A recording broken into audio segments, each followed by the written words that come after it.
is more. Is it? Thank you.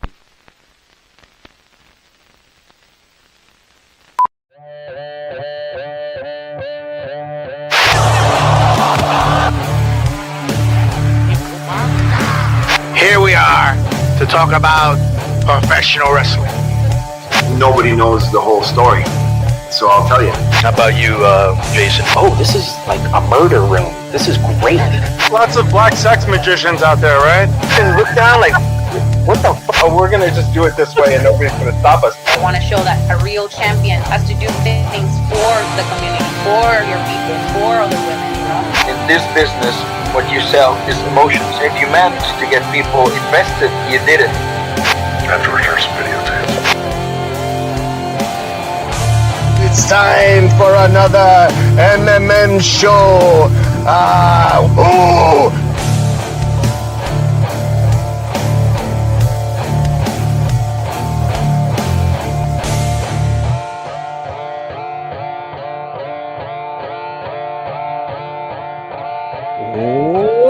Welcome to another edition of Mass Mats and Mayhem. Man, that last guitar line is a little long. So it goes a little. Yeah. I got the more. guy that made it right here. You want me to tell him that he's Welcome. No, Byron. No. Well, that's chopped up a bit. So when it's settled, we'll just have him do a clean track. It's a work in progress. I'm loving it though. I'm feeling it. There's like still a couple little spots that we got to massage, but Byron's been like steadily making adjustments and whatnot. Like you guys didn't see, like I think you guys have all seen version 1.0 and 2.0, but I don't think everybody saw like 3.0 and 4.0. We're on like 5.3 right now. So yeah, it's what's fun up? to do. Rebecca's here. CK's here. I don't know what CK was trying to post with that, but that was supposedly going to be an emoji, I think. Who is CK? Daniel's here. CK is a regular viewer. That's all you need to know. Anyway, thanks for watching. Welcome to another edition of Mass Mats and Mayhem. I'm your host, the Outlaw, Justin Harvey. You can find me on social media at JustinHarvey75. You, in fact, can find the entire show on social media at MMMshow75.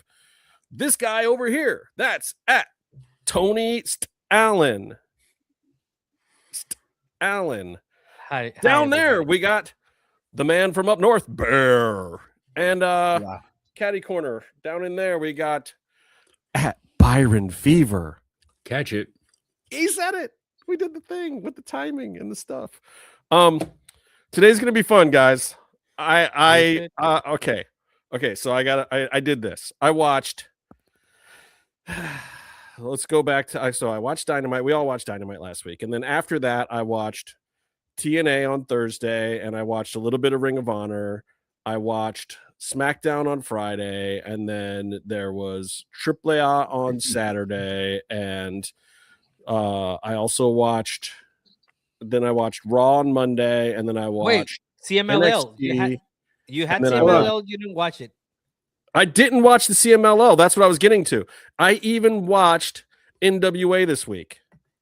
Did not get to CMLL. I watched so much wrestling. I feel like I'm still watching wrestling right now. In fact, we just came off a hot Dynamite. I'm going to start right there. Dig, what's up? I have a quick question. So is there a weekly CML and AAA? You want me to explain this? Do we have time so I can explain it? Because he's gonna take on forever. Saturdays. Both those shows are weekly. We'll get to it in the Lucha Libre segment because we're gonna actually have a Lucha Libre segment today. We talk about Lucha Libre. Yes, I'm gonna do actual segments today. I got like this is gonna be a good show. I like this. All right, I'm trying some things of this show, but whatever to keep us on track. So tell you guys too something that I have to deal with. So now you guys have to. What's that? I had to close my windows and the door in here before I started talking, and one of my cats left a big old stinker in a little litter box. Oh, a hot one, so fresh one.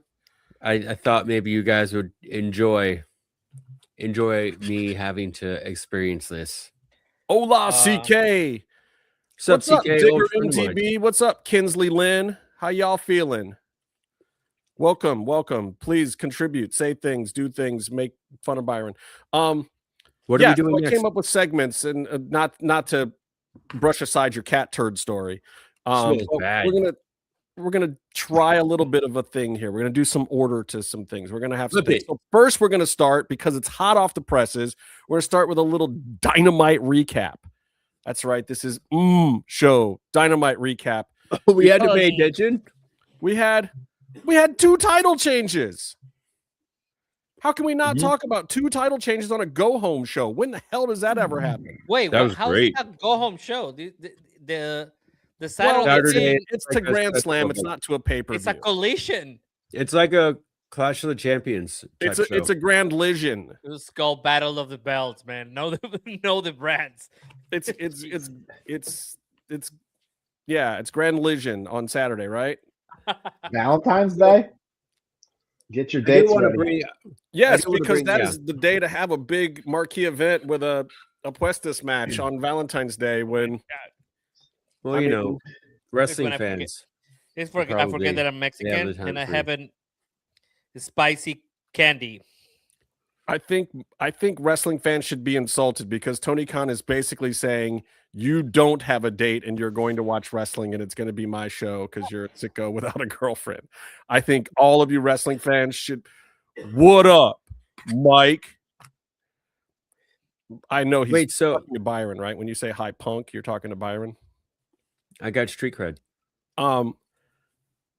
I gotta So, say, yeah. I like the Tekla belt change thing.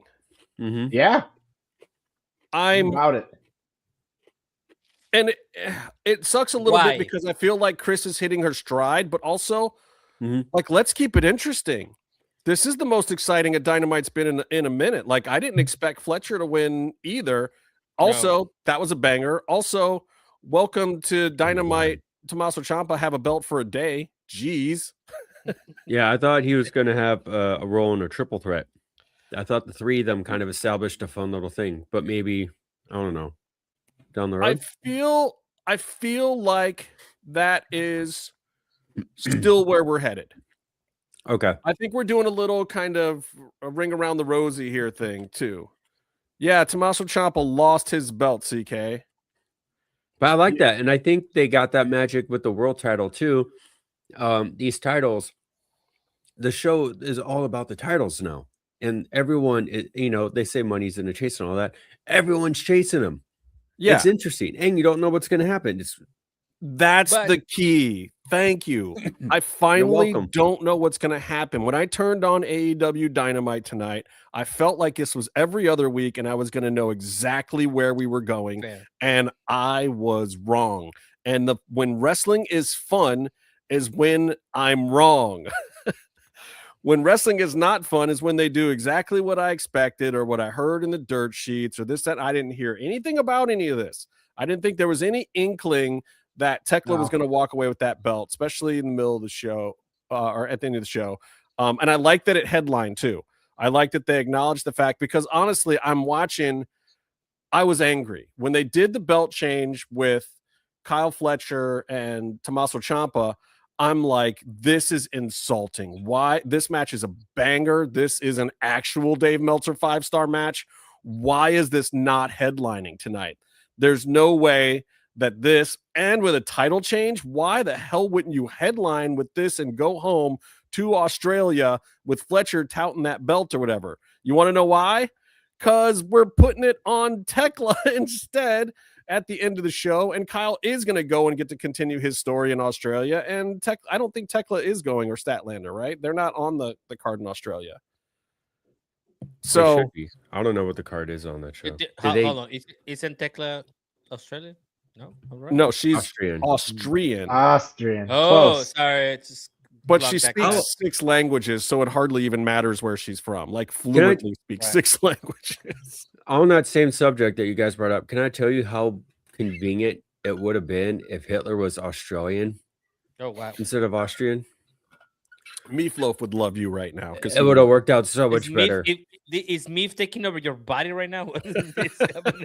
Oh, am I the only one who's anti-Hitler in this room? I thought we had a Oh no, I agreement. think we established that earlier. Yeah. Also, I do want to bring up, because it's also topical, the MMM show has been the premier anti-pedo wrestling podcast for a decade. We have Fuck the pedos. like you could go back and check. I have a coupe, but not a toupee. No, I just shaved my head. Not yet. No, I You have need to borrow one? actual hair. Just kind of. Yeah, it was great. I think it was a great show in general. It made me pay attention. You guys know that's a problem for me. So What'd you say? what? But the thing is, what did this championship do for Statlander? And I'm okay if I'm wrong, maybe. Yeah. It was I'm okay. supposed to. What did it do? I feel like this is, Can I tell you what I really think it did for Statlander? I have an idea too. I think, you know what I think it did for Statlander? What? I think it gave her a good NXT run. I'm not kidding. God. I feel like it was an NXT title run to test some things out, for her to learn the ropes a little bit, for her to become able to be a top guy. And I think it worked, because like by the time we saw her, like me and Bear were talking last week, like, yeah, she's looking the part right now. She's looking like a champion. And then this week, absolutely, like some new gear. She came out there. I like it. Like the wardrobe game stepped up for sure. Yeah, I and mean, her like, promos throughout the week were good, and like the package that they put together for the strap match was like, oh yeah, I definitely want to see this match. Like I think also the heat that they put on it, and Tekla deserves a lot of credit too. Like, look, Tekla, you're there, you're a heel. Her job is not to necessarily get over herself. Her job is to get Chris Statlander over, and I think that Chris Statlander gets over more in that loss than she has been in wins over the last 5 or 6 weeks. That's correct. I mean, I actually like the fact that she won, and because it does bring a certain freshness to this. We are less than a month away from Revolution, which I'm expecting that will be like a huge. There might be some changes. There will be some people returning. There might be something interesting there. So I'm hoping, right, that they keep it as fresh in the upcoming months. Yeah. But I would have liked to have that just a little bit further, so I can see what you guys are seeing, because I did not get to enjoy that. I think but I hope that with the loss, she becomes more sympathetic and she has more freedom to do other stuff. She just needs more story in general, and she needs someone to work with that feels like a credible threat. If she just beats Tekla, like, what are we even doing anymore? Like, there's no,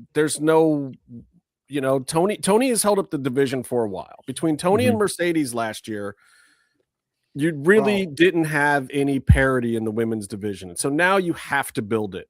And that's going to require the belt flip-flopping a little bit. These people have to receive these threats. They've been building Tekla up, though. I mean, she's been that's probably right. probably like a year ago, I think. I think that's roughly when she came in. What the heck? She, but yeah, I think Tekla's been doing a really good job. She's been putting in a lot of work. I think they've been building her up as a credible threat to the championship belt. So seeing her win it, I think, is awesome. I was a huge fan of her winning it. The only downside to it is I do like that AEW kind of certain people have certain matches that they're like, Hangman Page has got the Texas Death Match that he's in a lot and he wins.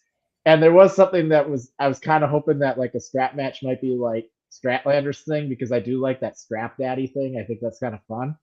And so there is part of me that kind of did want her to win that, just so that she could have her own kind of special match that she'd get to, participate but in. But maybe it still will be. And who says she has to win it all the time? Maybe the joke is that every time she does one, she loses, and like her goal is to finally win one 5 years from now. I like that. I would like that idea. Right? Writers. Yeah, right.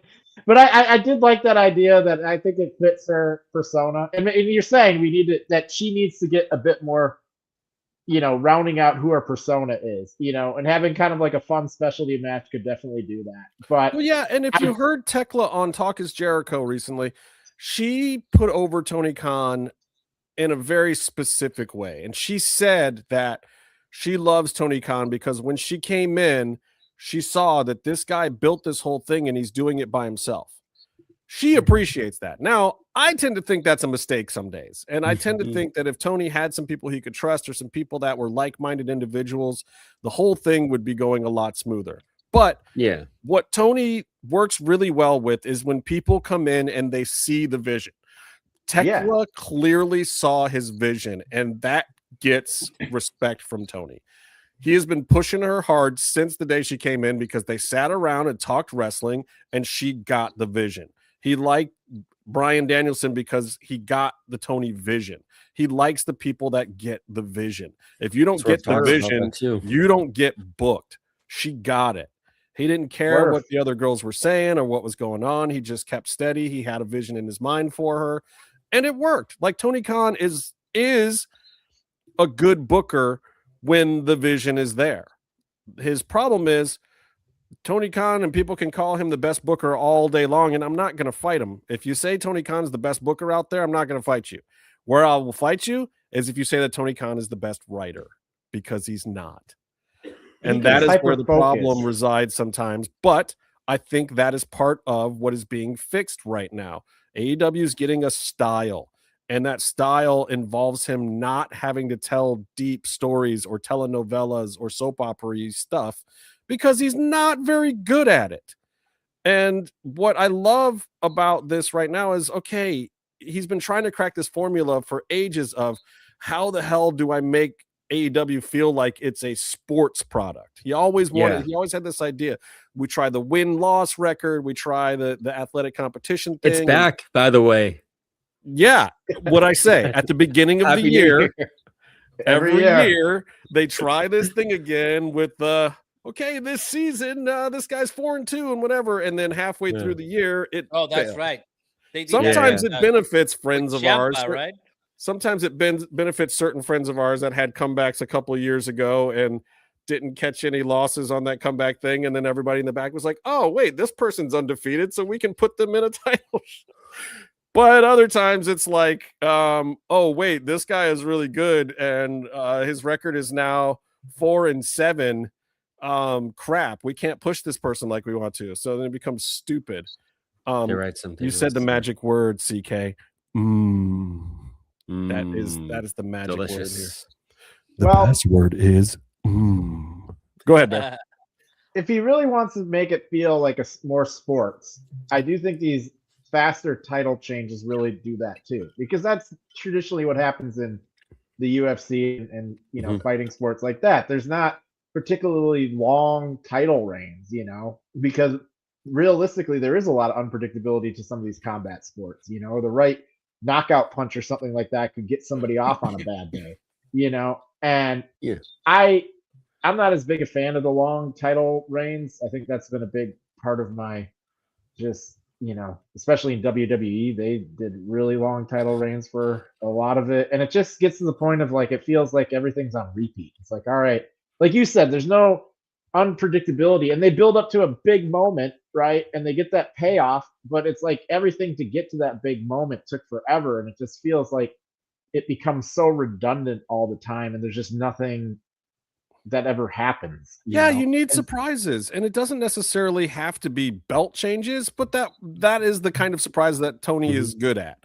But you need zigs and zags. You need things that you weren't expecting in the story, and WWE is pretty good at it. Even when they're stupid, they get you talking about the guy in the mask or whatever the hell it is.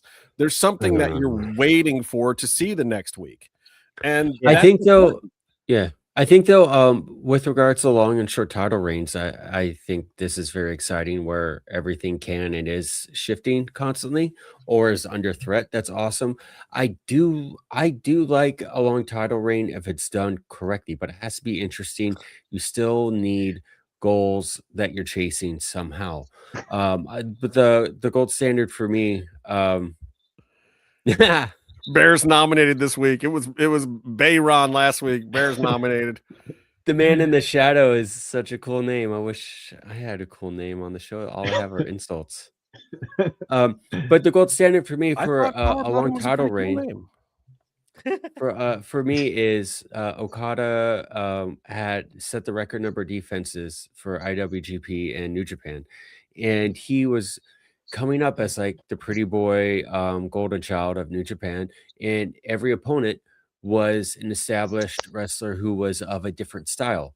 So you kind of had an idea Okada is the golden boy and he's going to carry the business and not lose the title, but can he have a Minoru Suzuki match? Can he stand up with him and do the thing? And it works.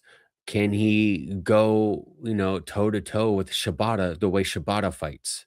And that match was fantastic, but Well, it's and that's also great. very hard to And watch he's 'cause like of your the John injury, Jones but guy. He's like your guy that cracks all the formulas. But then, like yeah, in the UFC, you have these guys like Tyron Woodley was unbeatable for like 3 fights, and probably to this day can still beat 92% of the guys in the UFC. But that other 8% cracked his code. Yeah. And he couldn't beat any of those other guys that were in the top 5 at a certain point in time. And like he could never get back to the championship. And that's the way it goes sometimes. And bringing a little bit of that into wrestling, I think really is smart. It makes it feel like more of, more parody. What does Rebecca have to say? Long title reigns only work with people who fans want to see get their ass kicked, or people who kick some serious ass, right? Otherwise it just gets boring, i.e. Roman.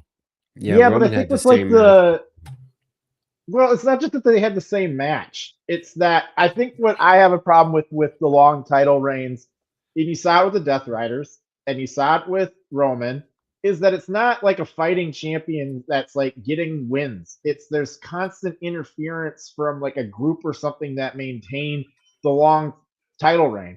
And then it becomes the same bullshit every week. He's almost going to lose. He gets some kind of interference and he escapes with the title. And that's just a bad long title reign formula. It becomes formulaic. Everybody knows what's going to happen, and it just drags and it's boring. Well, and that's why Roman Reigns' run became about everything but the matches. Like the pay-per-view was just a chance to hear the theme song and see the guys do the thing that you knew they were going to do. But like all the fun stuff was the Sammy stuff and the Heyman stuff and the back and forth with Jay or Jimmy and all that. It was all the soap opera stuff. Like if you liked that storyline, you didn't like it because of his crazy long win. You liked it because of the soap opera. But did you need the title for the soap opera? Like that's the thing that buys me nuts about it. Does, but you can do soap opera stuff without a title being the main part of it. In fact, I love the ingredient. But I don't disagree. I don't disagree in the fact that you should do soap opera stuff when the title isn't involved. And that is part of, I think, where AEW is getting it, because we have that right now with Swerve and Kenny Omega. Yeah. They found a way to use reaching for the title to create Tony Khan's brand of telenovela, which is still the locker room bravado thing of sports combat or whatever.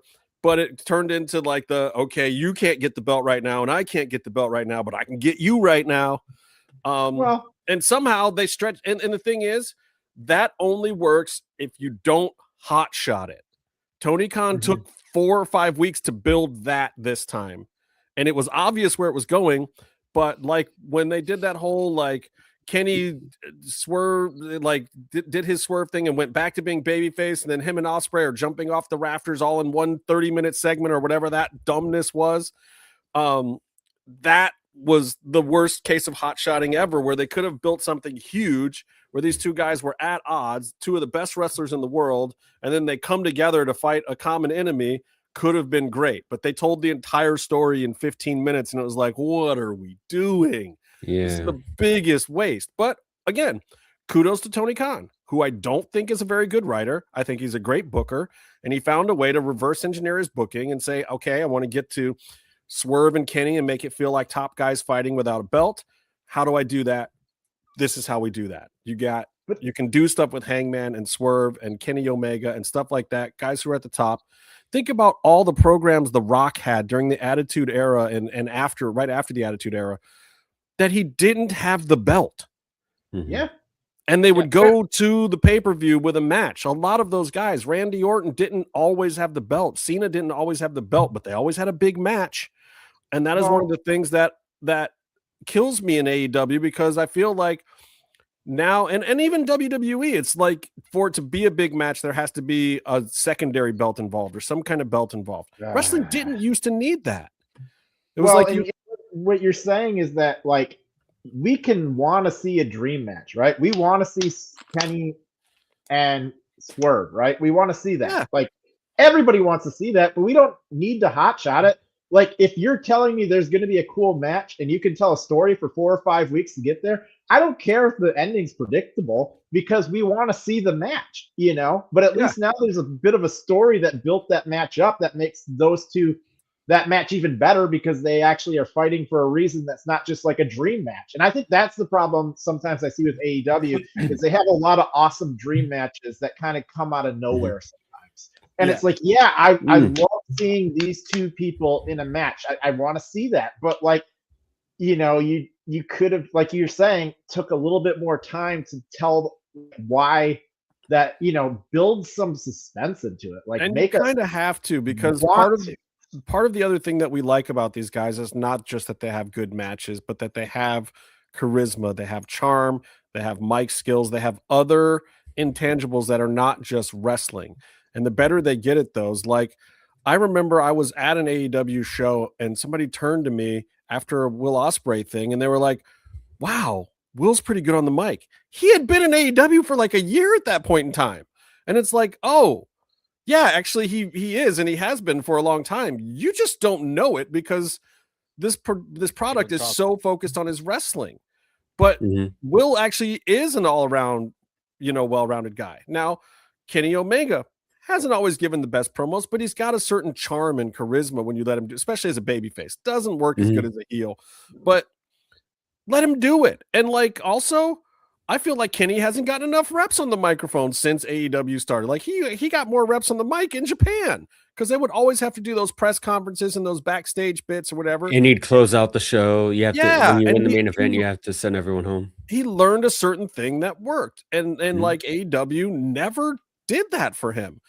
But certain guys, and I think, like, having guys like Don Callis, whether you like the guy or not, real or kayfabe, whatever, having guys like him around and having him have a big faction, guys like Kyle Fletcher learned from him, because Kyle didn't talk a whole lot in New Japan. Kyle didn't talk a whole lot anywhere. But guess what? Kyle's got it. Kyle's got it factor. He's learning what works for him, you know, and well, he's soaking everything up too. You look at him now, and it's not just, you know, 40 pounds of muscle that magically appeared. It's also and the fact that he can talk with confidence. He talks in a certain way. He found the voice. He wrestles a match that's his match. When he showed up, he was awesome, and he was Will Ospreay, you know, Jr. Correct. But he doesn't do a Will Ospreay match anymore. No, he's got his own match now. And I think a lot of that has been a byproduct of working with guys like Mark Briscoe and other people who have different styles. He's not just trying to do the Meltzer 5-star match anymore. He's trying to do a Fletcher 5-star match now. And he brings it to whoever that opponent is. So speaking of which, there's one more match from AEW I got to talk about before we move on to the rest of our subjects tonight. I got to talk about this Young Bucks thing, because every time the Young Bucks come to Ontario, we have to have the Meltzer 5-star Young Bucks match. It's such a formula. Like, before, it used to be the Lucha Brothers, and they've done it with Private Party before, and they always have to have I think they did one with FTR two years ago or whatever. It's getting old. And I also got to say that the ring rust on Private Party and the Young Bucks tonight was obvious to me. They did not look very crisp. And it looked like the Rascals were the only ones in really good ring shape tonight that were kind of carrying the whole match, except the Young Bucks were calling the whole match. But it felt pointless and trite to me. It felt like very useless. I had fun. I enjoyed it. It's just the weird thing to me was the Bucks had to win because they're doing the whole super feud with FTR. They're bringing that back, but again, I would like to see. I mean, I get it. Bucks FTR 20. 12. I get it. Like in their mind, sure, they're, you know, they have this big thing that they could come back to, and you know, who's the best tag team of all time, and blah blah blah. But Private Party just. I don't want to see that at Revolution. I would rather build to that sensibly and do it at All In. Like if it's one of these pillar storylines of the company that we're always going to be fighting to see who's the best tag team of all time in AEW, and it's always going to be the Young Bucks and FTR. FTR just came off of all these awards and accolades from last year, which is senseless because last year wasn't FTR's best year. It was the year before that. But FTR basically de facto got it because the Young Bucks were gone all last year. So they won all these indie darling awards. So yeah, there is a thing there to be had. I just don't want it right now. And I'm tired of every time we go to Ontario starting this thing again. I just wish they could add something new to the mix in terms of like that duo, in terms of like to some extent, like in the 2000s, right? Early 2000s, you had the Dudleys, Edge and Christian, and Hardys, right? And they were your like three hot teams that traded the belts all the time. And I think adding like a third team in there would be like really interesting if you could get another team that kind of comes out of like nowhere and like they're a credible threat to both of them and maybe even, you know, beats both of them in a way and gets into that conversation of are FTR and Young Bucks still the two best tag teams in there? You know, that could be something that's interesting to me. But like running it back of just FTR and Bucks, it's like I've seen this how many times now over the like what is it? AEW's been around for 5-6 years now. How many times have we seen the FTR Bucks match? You know, it's just it's in different companies too. Yeah, and it's like it's good. Like, don't get me wrong, they always put on a good show, but it's just like if you're talking, it's just repetitive, and it's an easy out to. It's Bucks FTR, easy out. You know, it's just not. It's not something that's going to sell me on a pay-per-view anymore. You know, like that's not the match that I'm going into the pay-per-view and being like, I want to see this match. Right. You know, you're not going to necessarily go and get a drink or a hot dog during the match, but at the same time, that's not the one you're showing up for. But it was probably like the one thing that was not as good as the rest of the show. Yeah, the rest of the show was great. The rest of the show was great. I mean, I thought that Kenny and Swerve grabbed the attention immediately, and the women's match, the closing women's match was amazing, and I really like. So it was that one that I think if you're being too critical, they'll be like, "Oh, that was a low point on the show," but it was just because it's been done so many times and it's repetitive. Yeah. But yeah, I would have liked to see Private Party because I know that's what I was thinking. And did they ever get a shot after they lost their belts to like reclaim it? Did they ever get a rematch? No, you know, because that to me, that to me makes a lot of sense. Have Private Party come back and win the match and to say we never got our opportunity to get these belts back. We've been off TV. We've been out of the company for like a year now. Nobody's even heard from us. You know, we basically got screwed after we lost our titles to some extent. And that to me would have been interesting. Again, that involves storytelling and not booking. I had to explain how that type of match works because, like, you know, just like your app. So I had somebody here barely watching wrestling, and then they go like, "Okay, but why is there everyone in the corner when they come in?" So I had to explain how. So that was also a thing that is not like, you know, your usual. They take it for granted and they don't explain these things that everyone just understands. Not even on commentary, you know, because that would have been an easy fix. So that's been a problem that AEW's had, but they don't want to talk down to the sickos, which it's like you're not talking down to the sickos. They're sickos. They're gonna watch anyway. They know. Instead of not talking down to them, why don't you bring new people into the fold? Explain to them what the sickos are seeing. You know, we need the greenhorn perspective. Like, give it to me for the new guy. Which just give me a graphic. Other shows, by the way, are doing very well at. So, all right, I'm going to move on from AEW, but that doesn't mean it's our last chance to talk about it because there's a new segment coming up in a little bit where if we want to talk about it, we can. But I'm going to go to our new segment, and I don't know how to do banners with our new layout, Byron, so I'm not even going to do banners. But this is the Hommeface Big Question of the week. That's right. Sponsored segment, Byron. How you like that? I like it a lot. The Hommeface Big Question. And heck yeah, I know the answer to this question. And maybe we all do, but I'm going to ask it anyway. And if you see the title of the show, I've already answered the question in the title of the show tonight. Okay, you know what? You're right. I will. Just for you, I'm gonna do this, CK. It takes me a half a second to find it. CK's producing the show now. It It's should. the We'll talk about this later. Hommeface Big Question of the week. And the question is WWE giving you enough for the price that you have to pay? Can I? Here to answer the question. Yes. Can Meef answer the question? Big screen him. Is WWE giving you enough? Put him on the bang for your spot. buck? Giving me enough. Never giving me enough. So for all the paywalls and he's the not ticket even had prices, coffee. and you don't feel like you're getting enough? Well, it's cheap here in the UK. Screw you. Oh wait, It's oh not- wait, oh let's talk about that. That's a good point. It's You just guys on are Netflix. screwed. You guys are screwed for real. How many See, different that's nice. how many different streaming services you have to get to actually watch the whole ecosystem of No, I mean WWE? it's not that difficult. I just have to have, my A&E, my Peacock, my USA, my CW, which I can only get through over-the-air stuff. So I have to watch that through regular cable. My Netflix, my ESPN. Short list then. What else do I need? You need like YouTube. You need YouTube for Wrestle- YouTube, because you got to watch AAA and Wrestler the Universe. podcast shows. Yeah. Need Tubi. the premium. You got to watch Tubi because you need, your Evolve and all that stuff. So it's only like a couple. It's only like Well, a little So handful YouTube's of free, stations. kind of, isn't it? Let's be honest. So YouTube's free, and And you know Netflix what? is £15. Out of all of those, AAA is the best show, and it's on the It's on the cheapest platform. It's, I mean, The show really is good.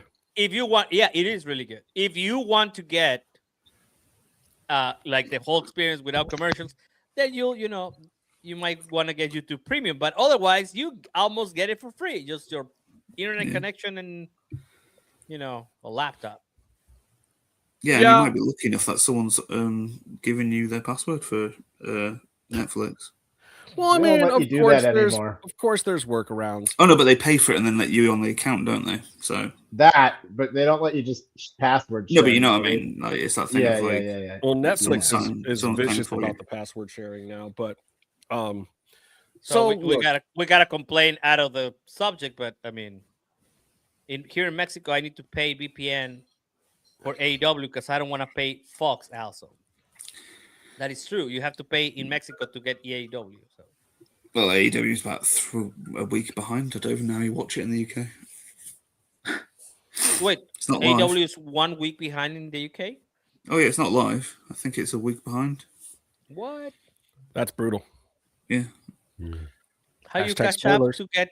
How do you get caught up for like pay-per-views? That's crazy. You don't. Hashtag get this live. Get the UK live, Tony Khan. No, Yeah. it's fine. But you look, Tony's proven that nothing happens on the Go Home show. So Nothing. just a couple of belt changes, nothing Exemplo. major. But so the reason I came to this is because I was looking at I was I read a lot of the trade magazines in the entertainment industry, being a TV producer and everything. And I'm just looking at all the stuff. I'm looking at all the deals they've made. I'm looking at some of the prices. I'm looking at how the tickets are selling for WrestleMania, and they waited a really long time to announce the packages that included Raw and SmackDown, because now they're running 18 to 20% behind on ticket sales for Mania, and they've got 2 other huge shows to fill, and I don't even think they've put an NXT show on the weekend yet. And maybe they don't, because maybe they can't sell it, or maybe they do it in a really small room. I don't know. But I think there's a direct correlation with what they're giving us on TV with these sales. Yeah, they're going back to Vegas again, but last year it was on Easter weekend, and this year it's not. Yeah, but there's a big difference, big picture with Vegas and how tourism and all that stuff and just a lot of stuff just is down in this country, and Vegas is a big spending money city. So there's just less people there to spend money one way or the other. We could talk about that on a different show. But have you seen the financial situation of Vegas recently? No, Yeah. why don't you tell us, sir? Since It's just second-hand information from watching Keeping 100. oh, So Vegas is fairly struggling. Yeah. They'll still do what it's doing, but it's fairly struggling because obviously gambling can be done online now. Well, you'd think that WrestleMania would be an opportunity for Vegas to kind of slash some prices and get some people in there. You know, like you'd think that if they're not doing well, you think exactly. But TKO is taking this approach of less people for more money is still more money. Yeah. Is WrestleMania becoming wrong? But my point is, okay, and I can see some people going for that. But when do you break the bank? When do you get past the point of saturation where it no longer works? And even though the event was in Saudi Arabia, this Royal Rumble has people going, do I want to pay $4,000 to go to WrestleMania and not get the big surprises and not get the big moments? We're in WrestleMania season right now, and it doesn't really entirely feel like it yet, which is and also problem. You could have flown to Saudi Arabia, stayed in Saudi Arabia, eaten in Saudi Arabia, had lots of fun in Saudi Arabia, gone to the pay-per-view. Can you have lots of fun in not Saudi ringside, Arabia? but on the floor, and it would have been cheaper than going to see Monday Night Raw. Right. I got a question. Yeah. So would you guys say that WrestleMania is on the same tier as the Super Bowl? That's what they want. That's what Vince has always wanted to do. I think they've always wanted it, and I think what they're doing right now with WrestleMania is trying to treat it like that. Because if you look at like prices for the Super Bowl, you're paying like $4,000 for like really high up in Levi Stadium seats, right? And there's a market for that because the NFL is far-reaching and has a very big audience that goes beyond, like just like I don't know. I kind of feel like wrestling isn't quite the same fandom as the NFL, but they're trying to treat WrestleMania like that. And then on top of that, they're doing it in 2 nights. So they're trying to do 2 Super Bowls in 2 nights and try and monetize that. That's just a lot. That's just a lot. What I think right now is, and this is the way that I look at it, right, is just that now going to the Super Bowl, at least for what we experience, is just a networking thing now. It's not even a. I mean, and also the game was lackluster. Like, let's be honest. Like, so maybe yes, they're not the same the fourth level, quarter, but the rest of it was. The fourth quarter and the halftime were great. Everything else was. The halftime was great. I did not even care about anything. 2 thumbs up. If they put Bad Bunny on WrestleMania, I'd probably be more interested. We'll get to that. They will throw money at him. I'm glad I woke up at this very specific moment in time. Well, we saved it just for you. So yeah. But to answer Bear's question though, honestly, Vince McMahon never intended for it to be the Super Bowl. He intended for it to be as good as an Ali fight. What he wanted was 20 to 60,000 people in a room, and then he started doing the Superdome and stuff like that. And he did go bigger, but he wanted it to feel like a big boxing match. And I think that's more the equivalent that you still are looking at. Like, I think that WWE will always be fine with how a WrestleMania is perceived as long as it feels like the biggest Mike Tyson fight you ever saw or the biggest big fight feel that you ever saw. I don't think that in TKO is a little bit different, but Vince never saw it as the Super Bowl. He saw it as the biggest combat sports event on the planet.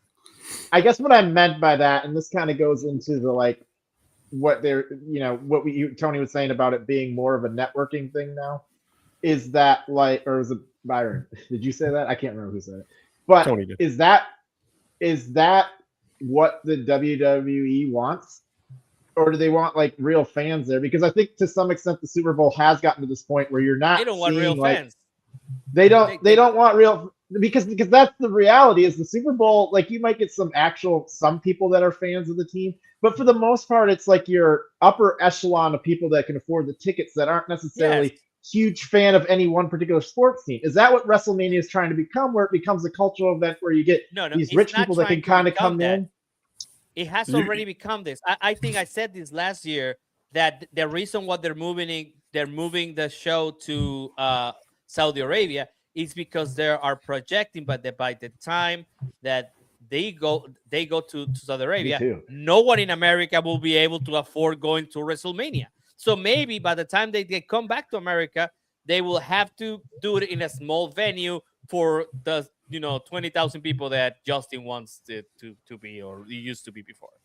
Right, but here's the thing, Barry. You also asked the question the wrong way. Does WWE just want it to be this social networking event? No.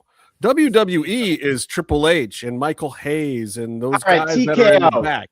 TKO is Nick Khan and Ari Emanuel and all these other guys, and they absolutely do want that. And they want their business partners, Netflix and ESPN, to feel like they're a part of that.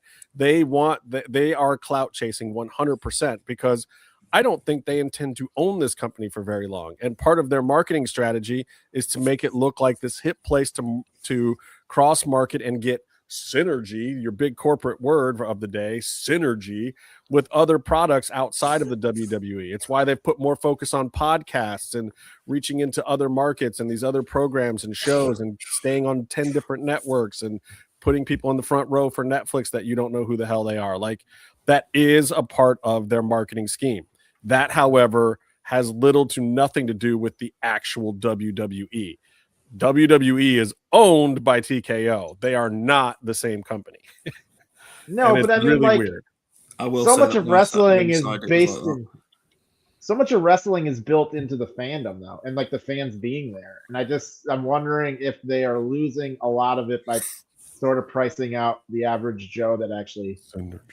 I think that's going to be a side effect that they will encounter unintentionally, and they are encountering as we speak. The answer is yes. They are, and this is why the topic of the show is not WWE. Is WWE currently not worth the price of admission? No, the name of this episode is WWE is not currently worth the price of admission. It's a statement, not a question. It's a statement. Are there PELs even worth paying for an ESPN subscription at this point? I mean, we just saw the Rumble, and this is what brought me to the topic. Bear, this is and there was like 4 matches. They're not, because it was worth $9.99 a month. That's what everything was last worth. Royal Rumble was worth. I mean, you get 4 matches with no big surprises. Yes, there was moments that carried storyline forward. There was absolutely that's what you get now. 4 matches, but that's I've seen better. I complain when Tony Khan does 5 hours and 10 matches or 13 matches with the pre-show or whatever. I don't like that either. But like, can I get a 5 or 6 match pay-per-view with some good story and some decent surprises or a swerve or something that I'm not expecting? There used to even be a pre-show. Yeah, but with pre-show matches, wasn't there? You'd have it on the, with AEW, you can actually take a break, go and get a hot dog, and you will still see another 2 good matches. If you do that with WWE, you have to go home and find your fucking car when you parked because it's over, man. I mean, yeah, like some of these have been under 3 hours. Like you're hitting the 2 hour and 40-minute mark. Well, here's a question. Have some of the AEW television specials been better than some of the paid PELEs?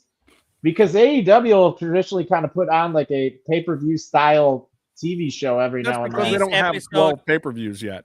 This episode tonight was probably better than like WrestlePalooza. Seriously, this episode today, except for the Bucks match, definitely was better than like the last year's PLE. Like just and also, but how many people actually watched it? What? Well, actually, their numbers are up. They're not. They're not. AEW Collision went back down last week. Dynamite is still up, and I expect Dynamite to stay up. I expect Dynamite to stay up. It might take a dip with the John Box thing, but that's what I was trying to say earlier. Look, and the quarter hours is another very important thing, because if you look at the quarter hours, since CM Punk, your top-rated AEW champion or person that's still there is 140% MJF, Maxwell Jacob Friedman. There's no denying it. If you look at his quarter-hour numbers, he spikes numbers better than anybody there. If you look at Samoa Joe's numbers, and I love Samoa Joe, His numbers as champion, not very good. Hangman Page's worse than Joe's. Like was Moxley was actually doing good. The beginning of his run was bad, and it was one of the things that was the most baffling to me because the IWC in particular just hated that storyline. Nobody was behind that storyline, but this is part of the thing that Tony Khan, I think, forgets sometimes too. Casual fans are those big numbers. The IWC is 70,000 of those 600,000 people. Okay. I was going to say people watch it because they're ex-WWE. Those people are watching Dean Ambrose. Yeah. Well, they're watching Dean Ambrose. But this is why it's been established before AEW was even correct. Yet. And if you look at Samoa Joe, he was absolutely a WWE product, but he wasn't that big a name there. He was a mid-card guy and an announcer. Well, was he a WWE product or was he a TNA product? He was a TNA product, but I mean, people know him from WWE, but sure, but he wasn't the same way they know Rusev.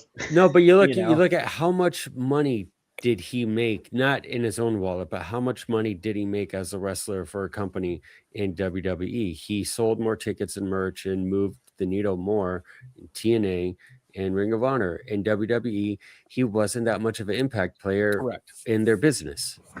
He wasn't. And thusly, as an AEW champion, he didn't drive numbers with casual fans. He did fine. Like his numbers weren't sinking during his segments, but they weren't jumping up like MJF's, and very few people's were. Kenny Omega gets a bump. Will Ospreay gets a little bit of a bump numbers wise. Swerve actually gets a little bit of a bump. Hangman's numbers were worse than Swerve's. Like you just look at the quarter hours and the writing is there. But guess what? Hangman didn't do a tour in WWE like Swerve did. You got to know that those extra numbers, those extra couple 100,000 on the end of that number are not the hardcore wrestling fans. And thusly, if you're talking about ratings and you're talking about numbers, their opinion doesn't matter. They're either watching or not watching, and it's not based on what's on the program. It's just not. It's those 100,000 casuals. It's those CM Punk fans that he's got 100,000 solid people that will watch just for him no matter what. Wherever he goes, there's 100,000 extra eyeballs. He's proven it time and time again. And MJF probably has 60 to 70,000 that watch because they know MJF is going to cut a promo or he's going to be on the show. And at least MJF has some other mainstream, I mean, he got that Happy Gilmore film. And, yes. But this is also why it's amazing because when you look at it, everybody else at AEW who's ever been able to do it came from WWE.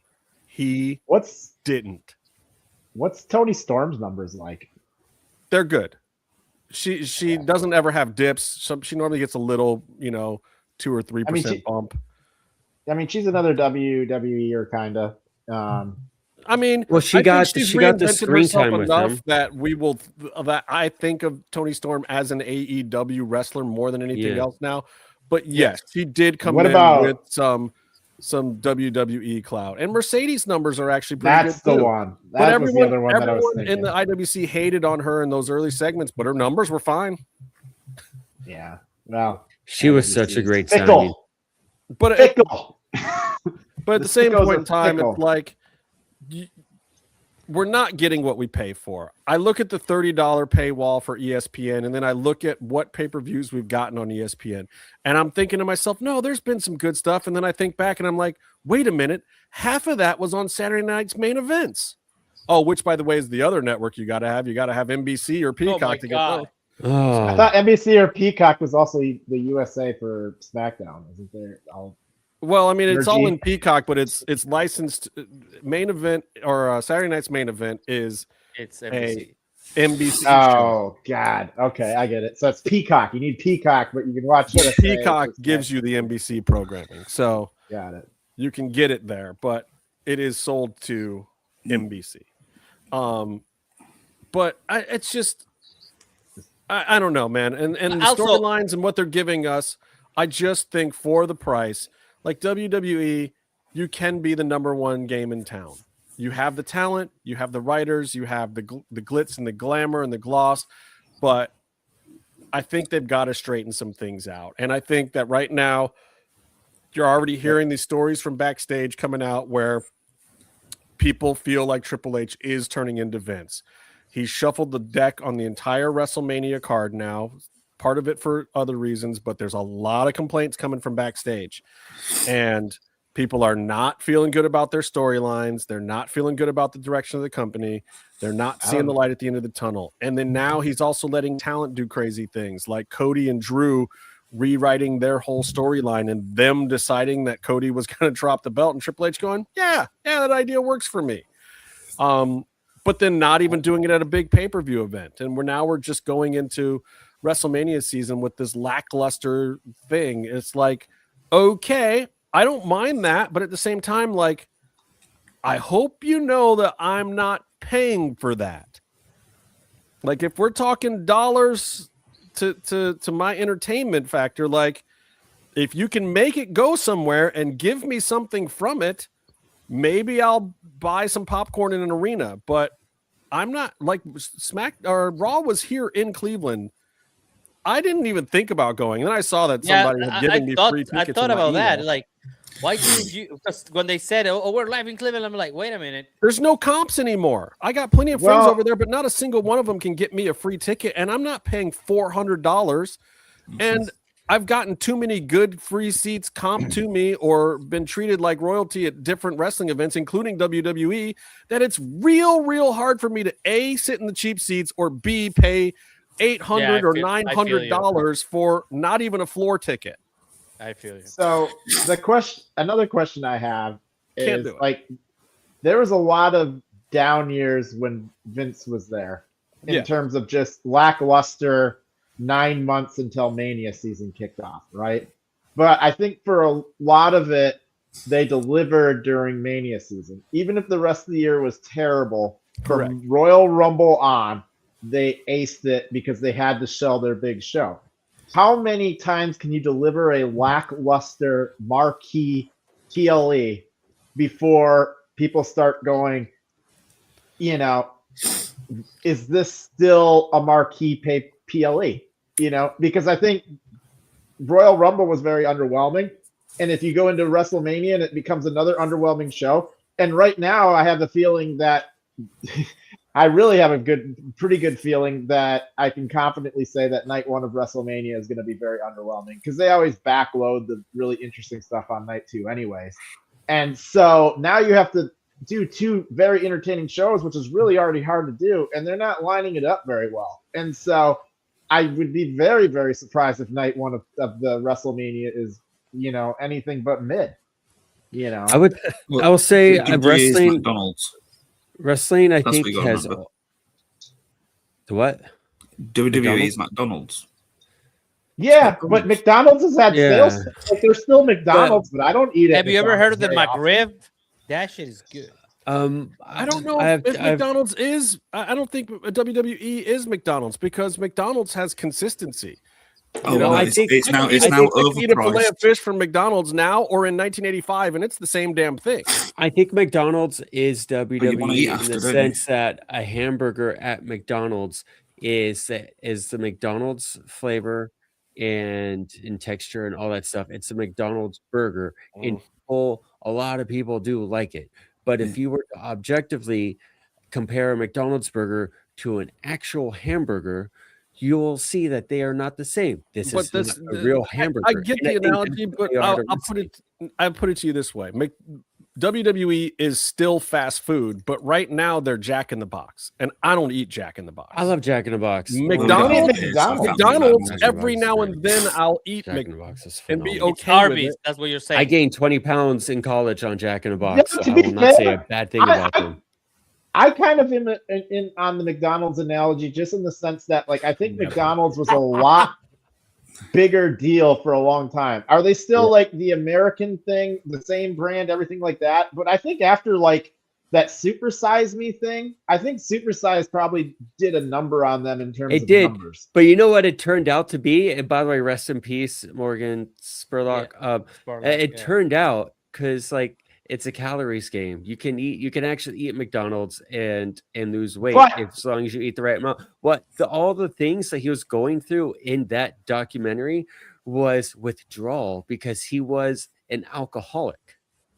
I guess my point is from a brand specific point is after Super Size Me, it became this kind of like McDonald's is like meh. And I can say that I eat McDonald's maybe like once a year now. It's not like a staple. Like, you know, when people say, let's go to McDonald's, I'm like, I don't know. Are we going to McDonald's? WWE's like McDonald's because once a year you watch WrestleMania. Well, it could become that. And the Rumble. McDonald's is a cautionary tale for somebody that held the entire It's now market. 5 times the price it used to be. You know, and Actually, at some getting point, burgers people at Costco is just kind better. of, yeah. I mean, you can see how your brand can take a turn if you underdeliver a few too many times. You know, now I do want to. really bland. They're not exciting. They're just this kind of. They look like an IKEA. Yeah. Oh, yeah, that's a whole nother thing. But I do want to bring up though that wrestling, like we hold wrestling to such a high esteem, at least certain companies, because we look back with what is it? It's nostalgia, rose-colored glasses, and so you look back and you go, "Oh, WWE is the best." I grew up on that, and you think about 5 cool things that happened out of 2, 3, you know, in some people's cases, like Justin's 5 decades of watching it. And so, but you cherry pick things.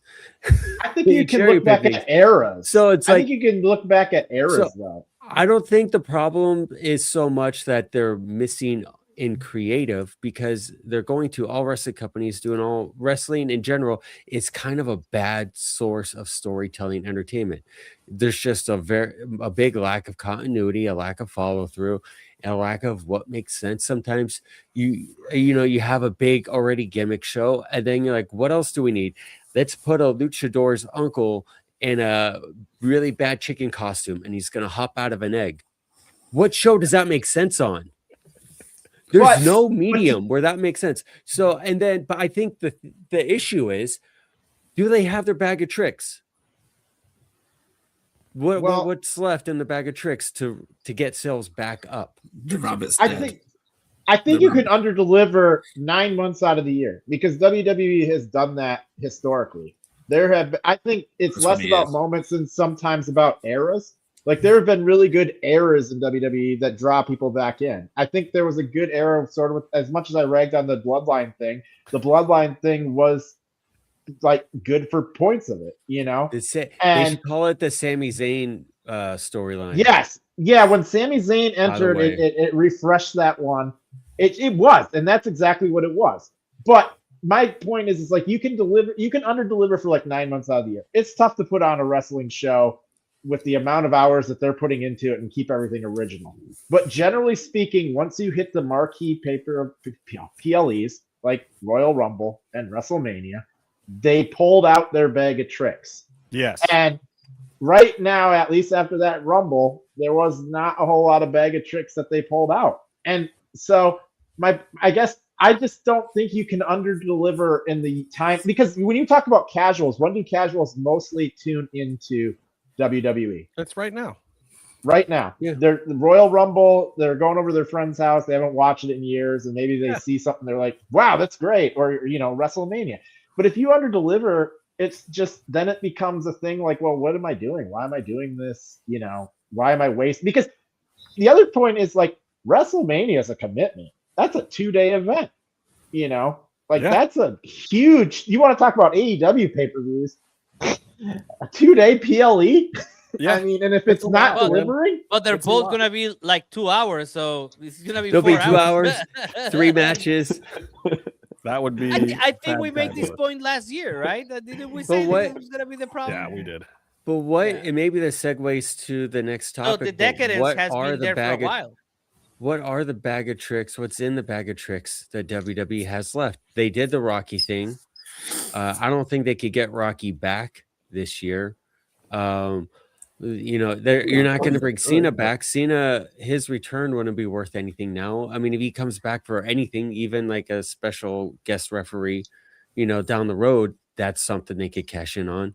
Stone Cold, I don't know if it's in the cards for him to do anything at WrestleMania. Like Taker isn't Taker anymore. I don't think he's a draw as a wrestler. He's a podcast host. So, who, right, you know, but TKO has said that they want to invest in this new wave of talent. It's not about those surprises anymore. It's not about the Vince nostalgia anymore, and that's fine. But Well, then you've got to write storylines for these kids anymore. that make sense. It doesn't exist anymore. Which young? I mean, but who's at the top of the card? Are you going to It close? was going to be Bron Breakker. Powerhouse. It's going to be Bron Breakker. He's a Who's at the top of the card right now under the age of 40? Bron Breakker was going to win the Royal Rumble. Something changed. And this is part of why everyone's complaining about Triple H now. There's something going on over there. I don't know if this injury was legit and it was in the works and already coming, and that's why he shuffled the deck.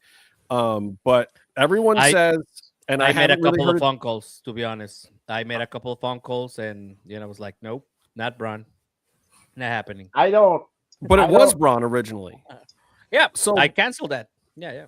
You canceled it. I was going to say, because you did. It was the early birthday present for me. No one from WWE has disputed that it was Bron at all. The honest truth is that they needed to hot shoot Obi, because that dude is a draw. That dude is a draw. They need to treat him like young Brock Lesnar coming into the main event, because that dude's a draw. And you tell me that they're going to try and push all these young guys. The top of the card is still everybody over 40 years old. Cody Rhodes, over 40 years old. Drew McIntyre, over 40 years old. CM Punk, got two over words 40 for years you, Bear. old. TRT. You can have the top of the card all be over 40 years old now. Remember Vitor Belfort when he was on TRT? That was. I understand that you can, but what you're doing it is at the cost of developing new talent behind them. I don't disagree. I don't disagree. I think though someone like Drew is new in this position because the last time he did it was during the no fan era.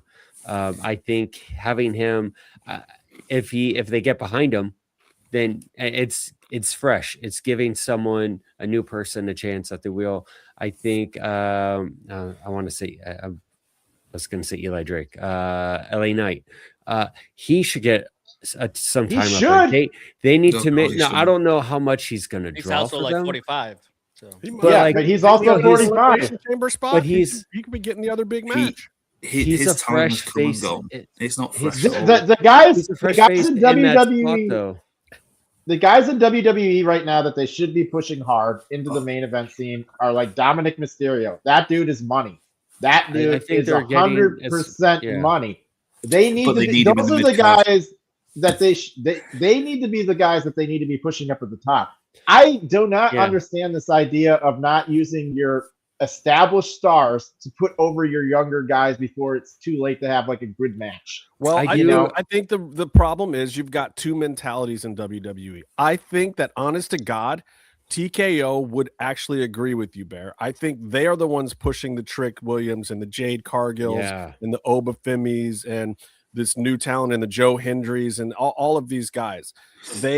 I think they see that, like, man, what we need is these guys to be the next Stone Colds and Rocks and this, that, and the other thing. And they look at the salaries too, and it's like, while you're developing them, if you invest in those guys and only one or two hit, you're still paying them a third of what you're paying some of those other guys and your Randy Ortons and these other guys that you're not getting a ton out of, except paying them a bunch of money to show up. And they draw, but if you can build new draws, you're in a better spot. You could honestly save them for your bag of tricks that everybody keeps asking about. But cautionary tales. I don't know. The card. Cautionary tales. Jey Uso's title run. Jey Uso's title run. No, we don't need to. No one cares. No. Byron, shut up. Yeah. Right. I'm going to get this out now. Right. So you put Dom Mysterio in the title now. Okay. You give him the title. What happens to him in a year? Nothing. And then what happens to him after that? Nothing. So you've ruined a career that you could have got a lot more out of down the line. You can't just put people into the title shot and title picture because they're popular or whatever. Because what happens is, inevitably with the WWE, because they don't know how to handle it, is careers are ruined. And you never. Damien Priest. Certain people, I think it can work. I think if Rick Williams, I think if they're talented enough, if they can grab the brass ring, they can get over. Dominic Mysterio is 100% that can get over at the top of the card. He is charismatic enough He is talented enough that he could. I don't even know if you necessarily have to put him a title on him. What will they do with it? I don't know. What do you mean? He would fade after a while because he'd have to be a slime ball champ and for it to really work. You're not going to believe Dom as a world beater. Trick is the perfect one though, because you got the opposite problem with Oba. You put Oba in the title and people are going to be bored with it because he does have to be a world beater the whole time. He can't not be a world beater. And the second he's not a world beater, he's Omos. Like, you don't care. But with Trick Williams can get up there, look credible as a world beater, but then get beat because he's a little green or young or whatever. He can come in and out, just like when we had The Rock when he was young. Trick can be that next guy. He can be a young Rock. He can be like, one of those Attitude Era type stars that can come in and out of the very top of the picture. I think that LA Knight might be able to do it once or twice. I know you guys don't want him to. I think that he might be able to do it once or twice. I don't know if they'll ever pull the trigger on him, though. He rubs people the wrong way in the office sometimes. If they gave him the belt, all these fans who have been clamoring it for years would soon realize, oh, this is tapioca. But you have to build up. You have to do what AEW is doing right now and build up a bunch of guys that can be kind of incredible at the same time. It's not about if anybody cares about AEW. I look at like SmackDown when they were developing. No, I don't care about it, but it's the thing of this is the problem with wrestling. You look at like the era of SmackDown when they were building up John Cena, right? When they were trying to come up with the new crop of guys that were going to replace the old crop of guys.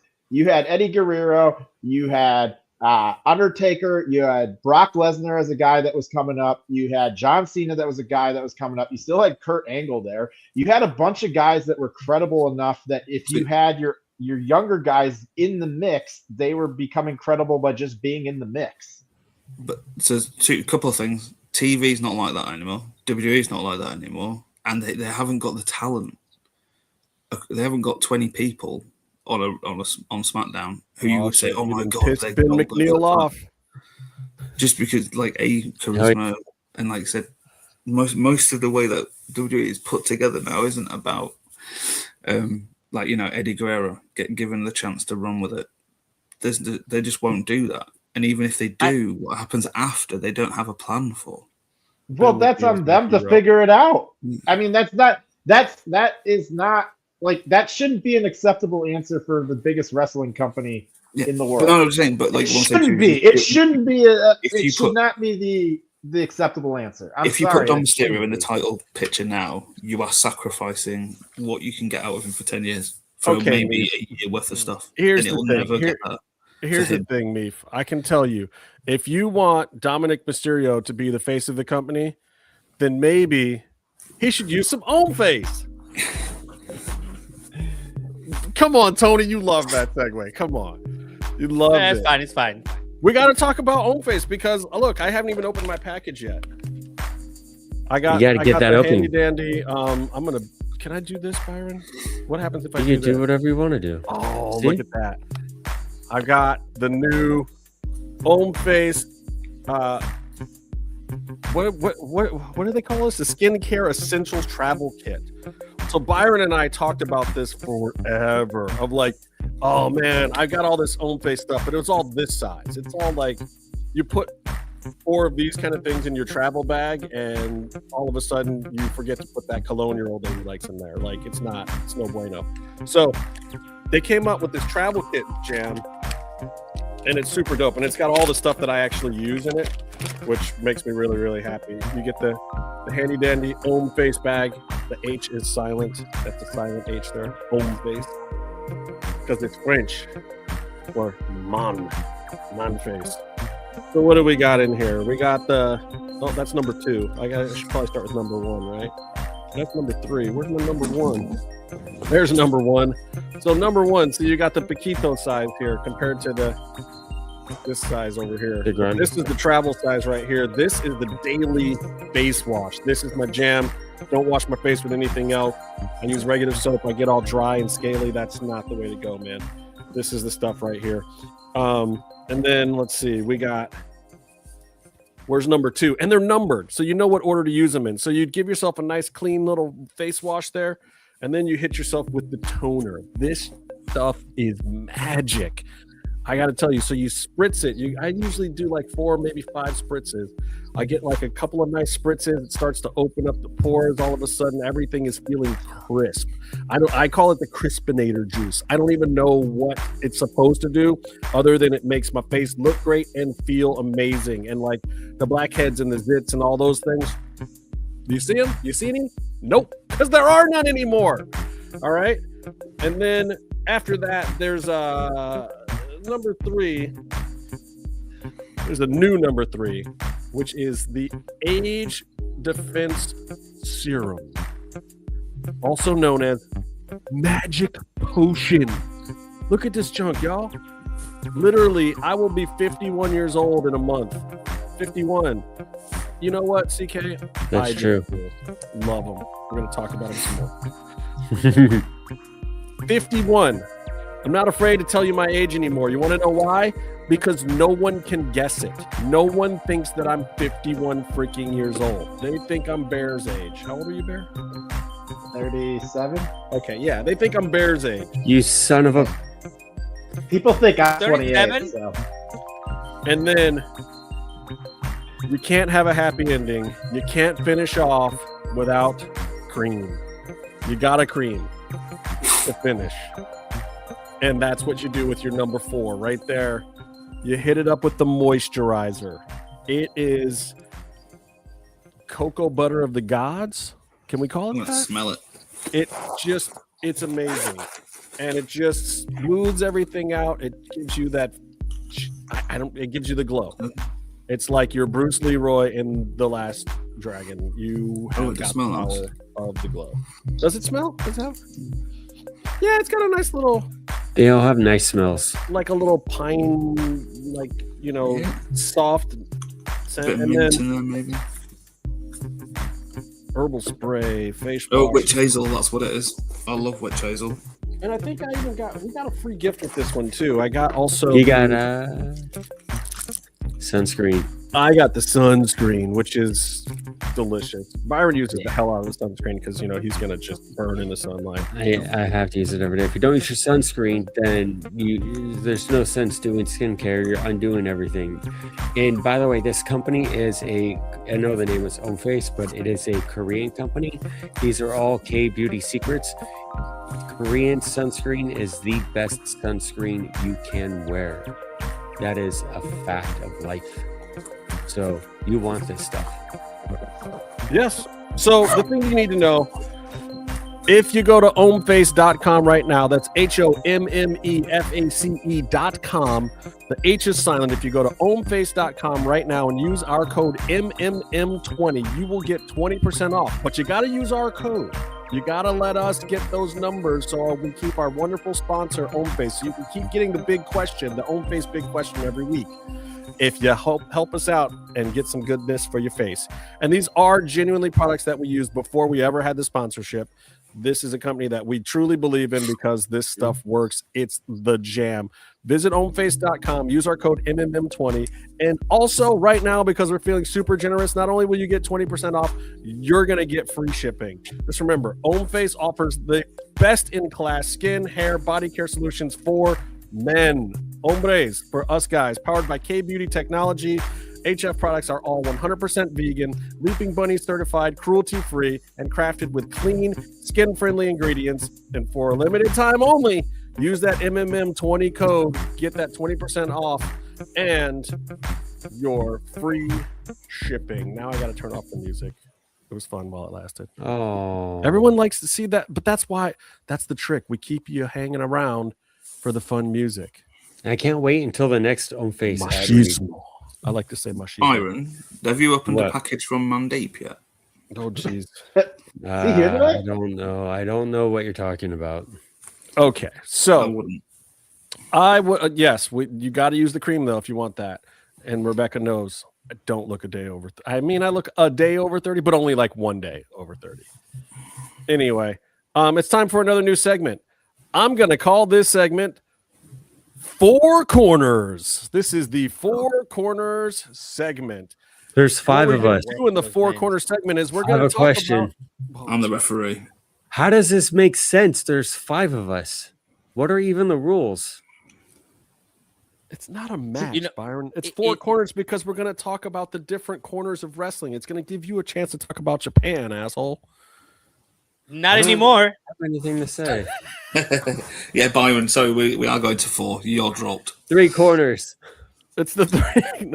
No, so this is the four corner segment where we talk about the stuff that's going on in some different promotions. We have some little bitty tidbits. I'm going to stay in the WWE world for just a moment because Old bastard. I got to talk about this CM Punk thing that we ran into on Monday. I found it very odd. We finally get a WrestleMania match. We got one freaking thing out of the Royal Rumble, which was we got this Roman Reigns CM Punk thing. And I was like, at first I was like, but then I was like, okay, you know what? No, that's actually good. I'm happy they didn't go back to Cody with Roman or Brock or some other crap. Like, this is good. And it's weird because it's 2 tweener type characters. There's no established heel. Roman feels like maybe he's hitting the heel thing a little more. And obviously in Chicago, that'll probably be the case. But I think there's also cities where CM Punk would be clearly seen as the heel and Roman would be seen as the face.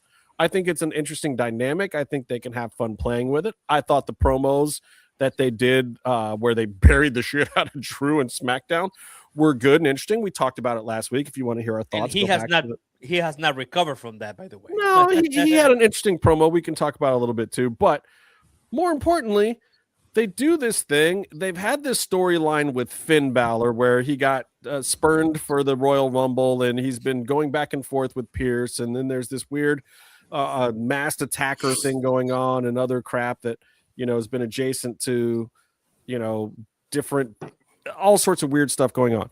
But then all of a sudden you get Finn Balor where he's talked his way into a match with the fighting champion CM Punk. And I get now part of the Roman Reigns promo that they cut the week before was to set CM Punk for this moment where he can basically be like, no, but I'm a defending champion. That's part of why they did that.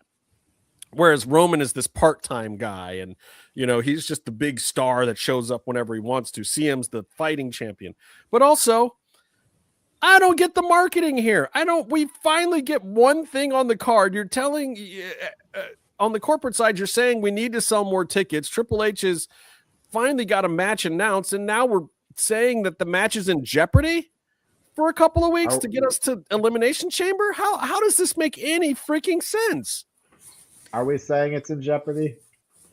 Or we're saying it's not, and there's no reason for the match. Well, yeah.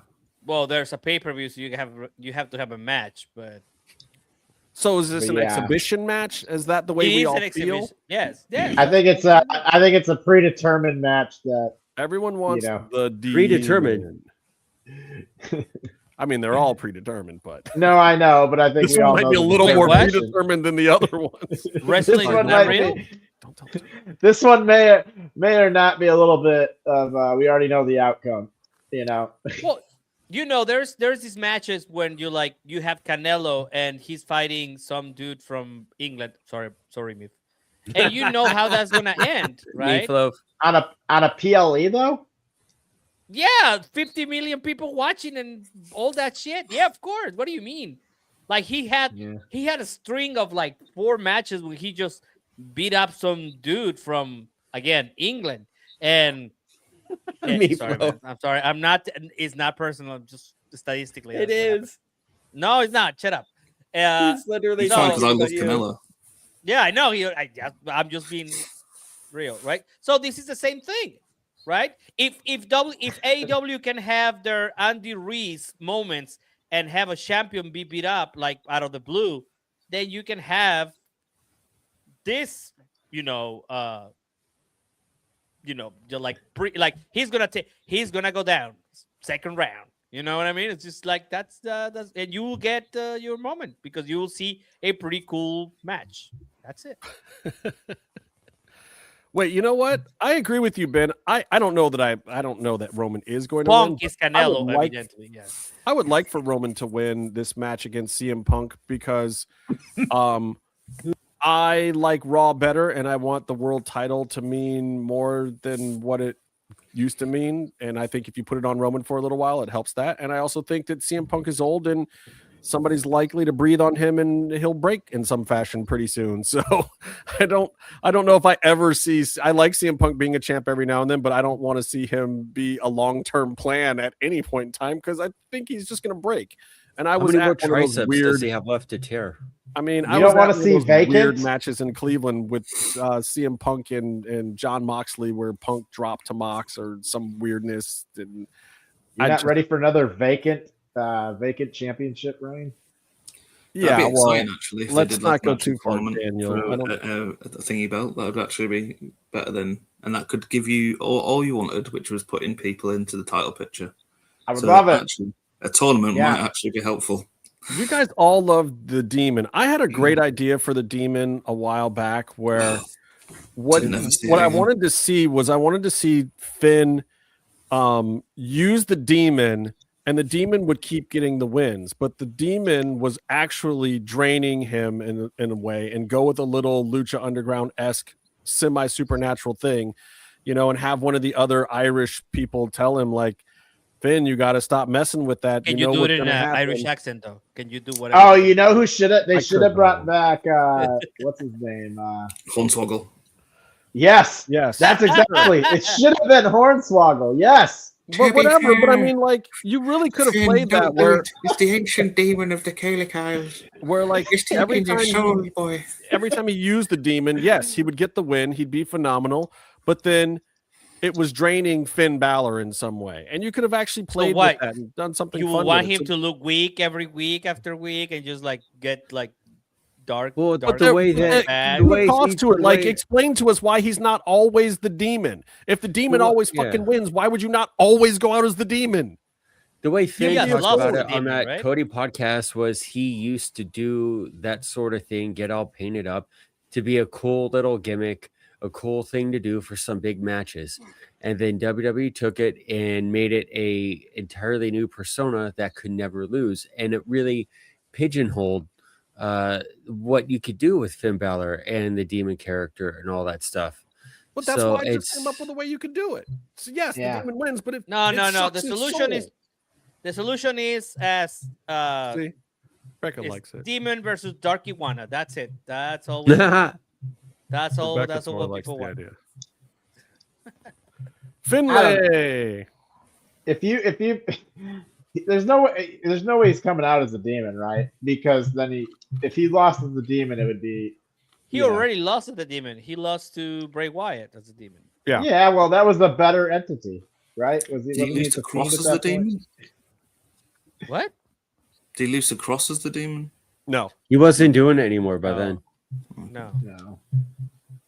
I think he's saving that for a bag of trips when he actually has a chance of winning a title. Well, I mean, if he's going to Mania, maybe he pulls out the Demon or something. But I think when he ends up wrestling for a different company that wants to give him a main event run. Whoa! Spoiler. Contract. Whoa! Wow. What? Have you heard anything we haven't heard of? No, I just. I mean, come on. At some point, he's gonna. Oh God! I don't know. I was kidding. You don't have to get nervous. What the fuck was that? Hot take, guys. You heard it here first. He should go back to Japan. Win the IWGP. No, not Japan. Let's move on. Somebody's got to go there because there seems to be a bit of an exodus potentially coming here, Byron. What's going on over in New Japan? Explain this to me, please. Yeah, but I mean, you had people getting poached years ago, and that was just a matter of dollar versus yen, and the economy not doing so great in Japan. But now you have this is a part of the show where you can go and get a hot dog and a Coca-Cola and go to the bathroom. Go ahead. I'm reading stuff about politics. I mean, it's not all that interesting. It's like upper mid-card guys, and it's talent that I think is still good, but they're not. I don't think there's them switching companies is going to be something to write home about. Like Evil is might land somewhere here in the States if he goes to WWE. I don't know what the point of that will be. Do you think that Evil can be a top mid-card guy or can land somewhere big? Like if they on SmackDown, there's a lot of New Japan on SmackDown now. I mean, he could work in Japan and other companies, but in WWE they can hire him and have him go out there and do a few matches a month or whatever, and he could be someone that gets a paycheck there. I don't know how WWE would use someone like him in the current Evil incarnation. Beforehand, when he was sort of a upper mid-card workhorse in LIJ, it was a little bit better. He had good matches then too. But you have a guy like David Finlay who's really been doing great things in Japan, but he's been earning capital in Japan, and I don't know how that translates here in an American company. He also curses a lot. He has an edge to him.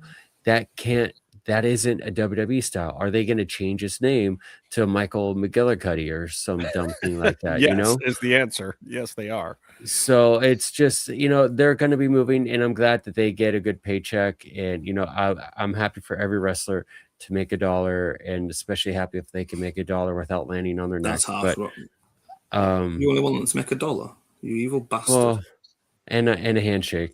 And, but yeah, it's just they're leaving. So and I think AEW is grabbing Gabe Kidd and Connor. But didn't Andrade just beat Gabe Kidd? Aren't they both basically AEW guys now? Like they're both, but they're both sort of. I don't know what the War Dogs thing is yet. There's rumors that they're going to sign, but they've been doing cameos. Andrade is free agenting. I think he's trying to get as many big wins around the world as possible. I think that's smart for him and everyone that's booking him. I think it's exciting that he's going after the global belt. I think that's a good follow through of what the purposes of the global and the IWGP belts are for. The global is kind of like the top belt that an outsider can fight for. Okay, great. So, that's awesome. They're following through. It makes sense. It feels still like a main event match. It still feels like the top guy in a company is defending a top belt against Andrade, who's probably the hottest in the industry right now, I think. Well, he's the hottest he's been, in my opinion. Yeah. I don't know what something about Andrade is just absolutely working right now. His clicking. Work is He's crisp. clicking. He's clicking. His work is so crisp right now, and he figured out how to cut a promo that isn't just hilarious, like when he's feuding with Darby or Sting or whatever, and he has, he says stuff which is hilarious, but it doesn't make you take him more seriously. And now he's delivering across the board. Yes, he's just not so good when other people are delivering for him. And what the hell? I don't know what bucket of Swerve's spray tan that Don fell into tonight.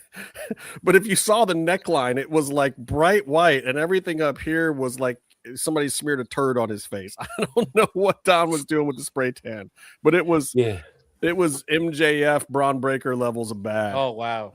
I didn't see that part. It was I not saw the the red, promo, it was but not I the didn't the fluorescent orange spray tan, but it was right. Like Don, I know it's Black History Month and all, but brother, you were taking this a step too far. Mean throw. Tony's there. Tony Khan's there, spraying everybody as they go out. We're gonna have I to miss call him Don Raheem Callis. I miss when they used to ham up his scar. They've not been doing that as much, but that was always fun. I gotta tell you, the scar wasn't as hammed up as you might think. The scar was pretty friggin' bad. But I think at some point they're hamming it up a little I bit. don't know, man. I saw Don when he came in on the airplane at the airport one day, and kayfabe. Actually, the other way. It was kayfabe. Pretty gruesome. Like it was one of those. Hi, Don. How you doing? Hi. What's going on, man? Like it's deep. That's what you I'm saying. didn't want to look at it. Plus, he's blowing cigarette smoke in everyone's face like he always does. Oh god, smokes like 17 packs of cigarettes a day. Still, anyway, let's go to some other little parts of the wrestling because that was our version of that Young Bucks match. That's That just what was- happened in this segment. Thanks. That was So- not even the stuff that I found interesting in Japan. Oh, and God, wanted to talk no. about. Jesus Well, I know, but you fucking wanted to Christ. save that for your pop of the week. Wink, wink, Byron. Oh, then why? I didn't need to say As any a of that reminder. stuff. But No look, one let cares about mid carders changing companies. me No tell you. offense. You do, Byron. And I want and to talk briefly AEW. about TNA, and I don't want to talk about the actual product. What I want to talk about is the numbers. Oh. AEW Collision had a bit of a dip this week, and they were at 388 when they were up at like almost 500 last week. But the amazing thing is that in a few short weeks, TNA has gotten up to 242. That's big. 242,000 viewers for TNA on AMC is a big deal. And so I talked to some television people I know that are executives at TV companies, and I asked them what the impact of this was. And the word that I'm getting is AMC is ecstatic. This is beating the numbers of a lot of their shows. It's costing them next to nothing.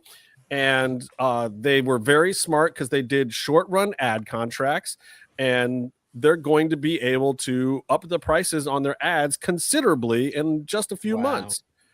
So it's a big deal. And I don't think people realize it. This officially, if they can hold numbers like this for just a couple of weeks, even, and if they can stay above 175 in general, it is a huge success. I mean, TNA hasn't had a number like that at any point in time in the Access era or anything that they've done since they were on TNN or whatever that was, or Spike or whatever the heck. Spike TV! A real Spike TV TV. deal. But that was also back in the days where most Anything was wrestling good. on cable did Real thing. way bigger numbers. We're talking like 800s and 900s, even for the shittiest shows. Where Well, I do have to say ratings- something. You said we don't want to talk about the product, but however, I was watching with my dear friend TR the other day here, and we were looking at the product. The wrestling is solid. Yes. Is everything else that it still hasn't clicked yet. But if those are the numbers they're getting right now, once that clicks, once the TNA makes the rest of the show click, then they're gonna have like crazy numbers plus a little bit of money, for production and all that stuff. But I Yeah, like a there- little there bit might be a of trend. some of the stuff. Like, look, I thought Macklin was a little heavy-handed in some of his promo stuff, but like, so the storyline is he lost his job, but he was still backstage saying goodbye to some friends or whatever. Obviously, he didn't really get fired. It's a gimmick, guys. But I love this, and I like the way that I like the way that they're doing it. And his little backstage thing, yeah, the production wasn't great. They shoot too close to walls. They don't light it very well. It's one guy Lighting on the is shoulder. bad. They've always done that to a certain extent, though. But I mean, it's does part of the wrestling need to flavor be and appeal of beautiful? the show. Does wrestling need to be beautiful? Like, No, I mean, that's what I'm sometimes I saying. No, feel- it just, It but it has doesn't. to be Some- well lit. Right now, I'm well lit right now, Bear. Wait, Well- look who's talking to who here about lighting. Listen, who's You- talking to who about That's lighting what I'm right now? He's an So you're audio TNA. guy. He doesn't care what it looks like. No, but He's I the like for TNA me, of this That's group. true. sometimes I want just grittiness. I don't want it to feel like it's like if you're not going to be WWE, right? And you can't do the polished, super polished corporate look.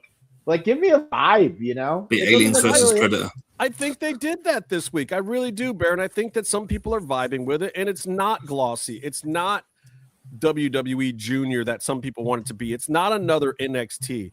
It Do you looks remember a little ECW's dark. As soon as promos they step backstage? out of the ring, it's dark on the mats on the floor, like because they don't have the lighting up everything around the whole ring, Man, and I I'm gonna have kind to of watch like that. I TNA. dig it. Yeah, Well, to be fair, if they turned on the lights in TNA, you'd see the soundstage, wouldn't you? Well, it Still on depends. I that? mean, these shows they've been traveling around a little bit, Ah, but okay. yeah. But they shot like 3 in a row in like New Mexico, right? There's Right. one way to do it. You And could, then- if you can do like have amazing production backstage on those things, then you lean into making it gritty and shit. You lean into what you are, and Yeah, make the best of exactly. it. So like Exactly. ECW backstage was like, it was interviewing someone sat on a bunch of stairs backstage. But I gotta like tell someone you, shining a light on their face. Like I gotta tell you, TNA already is doing a better job than AEW backstage to me, because they're not just cutting promos; they're actually telling stories backstage. And there's part of that I feel is missing from WWE these days. Like you watch Simon Miller do his producer gimmick where he makes fun of the backstage things, and it's so money, and it's because it's become trite, it's become ridiculous, it's become this formula thing where they're just like going through the motions backstage sometimes to fill time.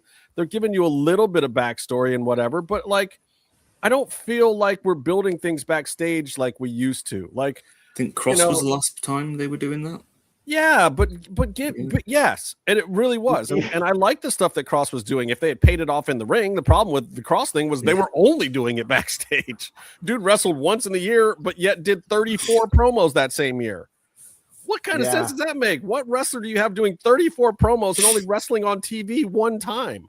At the minute, they only do two things. They have the Judgment Day sat around talking, and then that's it. Well, no, they have someone walking or doing the squats. Yeah, backstage. That's it.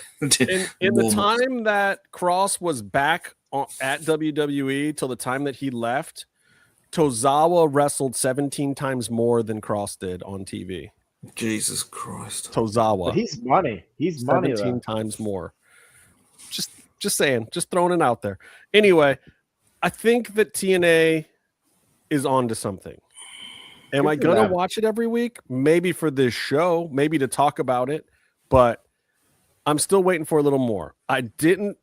Santana is doing the thing that we used to complain about with Cross sometimes, by the way, which is the yelly, screamy, frothing at the mouth thing. Like, Santana's got to give me some more nuance. I need to know who you are, Mike. I know who you are. These people need to know who you are. Okay, we got it. You went through some hard times. You survived and you came out to the other side. But what you're not giving us is the why. You're not giving us what it actually means to you. I see the emotion, but you're not explaining it. We need to know who you are as a person now, Mike. Like, give us the grit. Give us the real insight. And talk to your boy Eddie Kingston, because he manages to do this. He plays the same story. He plays the same tough guy. He does the same I'll kick your ass in an alley thing. But also, when he looks at a bottle of alcohol, you understand that there's something deeper there. And then he tells you that there's something deeper there. And then he tells you why there's something deeper there. And it can be ridiculous in certain ways, but at the same time, like, just coming out and yelling that you're the best and the toughest and you went through hard times and you deserve this moment. Okay, sure, great. That's every single wrestler ever. Right now, Mike Santana has a chance to differentiate himself and give me something new. But if Mike doesn't do that, take the belt off of him and send him back down the line. You have now and only now to do it, Mike. Period. End of story. Make a difference, make a statement, do it for your people, do it for a cause, do it for your daughter, do it for cleaning up your act, do it for God. I don't care, but explain to me why you're doing it and show it to me in your actions. Don't just come out and yell and froth at the mouth. If they can get that out of him as a champion right now, combine it with some of the stuff that Macklin's doing that I think is good work, combine it with some of the interesting stuff that's starting to get rebuilt in the women's divisions and now having Ash back and some other things, you've got something.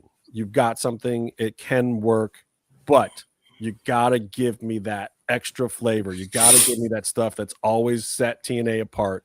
Now's the time to pull that stuff out. Tommy, get to writing, brother.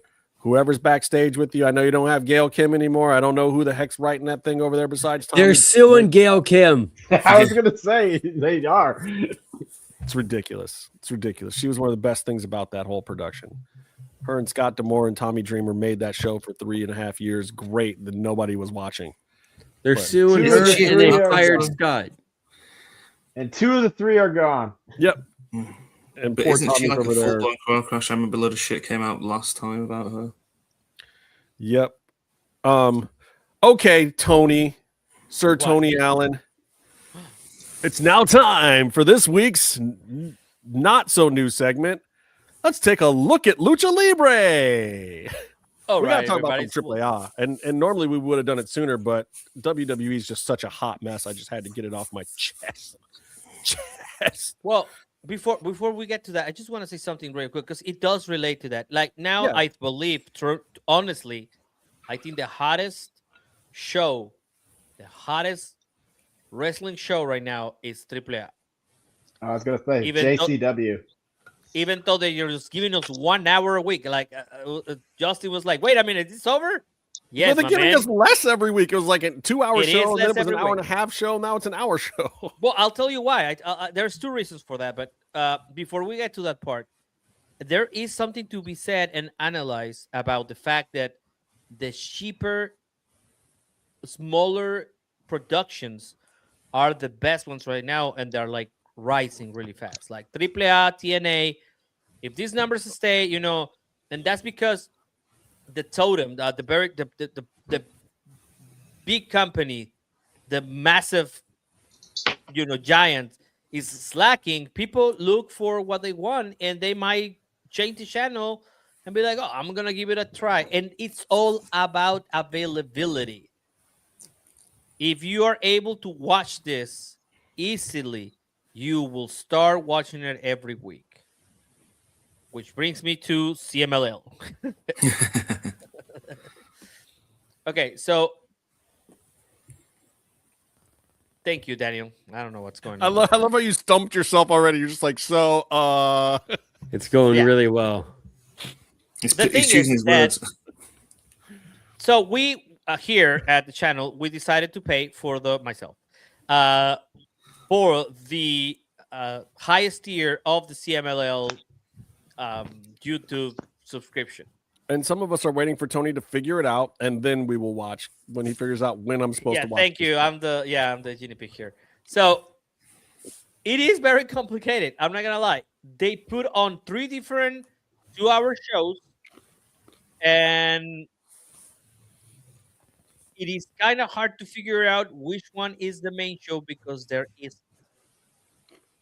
So they're all great exhibition matches, and I love everything about it, but there is no defined show that it matters most. Friday usually should be the most important one because that's the one that they cut and put on TV, on Mexican aired TV or cable on Saturday, the next day. But even then, they moved it from 3:30 to 4 o'clock to 6 o'clock. And then it got reduced from 1 hour and a half to 1 hour, and then just 1 hour again at 6 o'clock. And I think that's why AAA was like, well, if these guys are doing 1 hour, maybe we should just do 1 hour ourselves. I mean, what are we even fighting? But also, there's the Olympics, the Winter Olympics are on those channels because they're not the main channels in Mexico, right? And Tubi Fox, whatever, it has the rights for the Olympic Games, for the Winter Olympic Games. So that's what it got reduced also a lot. And if you watch it on YouTube, then they only put on whatever they had on the TV channel. So they don't do any overruns, anything like that. Right. We will try to figure it out. You should watch I will do like a review version on Sundays of this, so that you can try to figure out and follow through. But there is a problem that there is really no set storyline per se on CMLL, where AAA does have that. So I don't know. It's kind of a little confusing there. Well, and I get that, but look, I think we understand that if you're watching CMLL, you want to see the tradition, you want to see some just great lucha libre, you want to see certain performers that are marquee names, and they're really just going on a Rudo's Technico system of storytelling. This guy's got a dark mask with an evil theme, he's a bad guy. This guy's got a colorful mask with some white in it, and he's a Technico. It's just, it's very simplistic, old school, and I think that works for some people. But they did used to create characters specifically to be the anti of the other person, which was in itself a storyline. Yeah. And you can rely on that. But I feel like, for me, AAA is going to the circus and seeing, a trapeze act, and it's death-defying. It's awesome. I'm gonna like it every single time.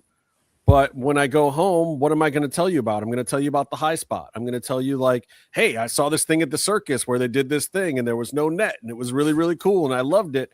But then there's not a reason for me to go back next week. It's probably going to be a similar thing. It's going to be another high spot, and that's it. It's the circus performance. It's not episodic television. You meant CMLL. And that's what I'm hoping. Yeah. CMLL. I mean, maybe it doesn't need to be episodic television. It's its own style. It's its own product. I'm not saying it's not. I'm just saying that's Fucking what Mr. New Japan's I've learned to expect. Defending, making crap TV. Well, But the in a problem for way, me is, what's there to bring me back every week? Just another cool high spot? If you had a Wrestle good time, Kingdom. then you'll go back to have a good time again. If that's yeah, what but you that's want to in watch. person, though. It's That's easy in to person, say, though. I don't like how they're doing this thing, so they're not doing a thing to bring me back in, because it's obviously not your taste. But it's some people's taste, and they keep selling out arenas, and they keep.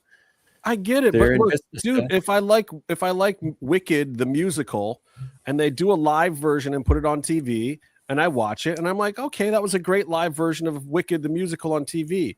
Am I gonna watch Wicked again the next week, even if they put 2 changes in the second act? The thing It's is still Byron, Wicked. as well, is you can go on I don't about know. selling out arenas, but firstly, I think, what are they, like $8, Tony, for some of the tickets? Where On in CMLL? CMLL. Yeah. They're doing Well, I like- mean, You can still that's some of another those thing. bleeds. No. That's another thing. Now, it is getting expensive too, because it's catering to the foreigners that go to Mexico tourists. City, and yeah, the tourists. And then now even famously Máscara Dorada, shout out to him. He said that now you see people well dressed in the front row instead of like some people that it was terrible coming, by the way, and then instead of some gardener or a guy cleaning the streets that will come in and just watch the show, and But that is that's even also mostly at Arena Mexico. I mean, they do other venues too, where it's more Yeah, for the common Coliseo. people. That's what I'm saying. Yeah. The traveling show, the tickets for that are stupidly cheap. When they're saying they're doing 20, Yeah, because they whatever it just is, pack it thousands. out and they just put on a fun show Yeah. and travels around. And No, they do shows here. I don't know if it's exactly a CMLL show, but they do use the logo.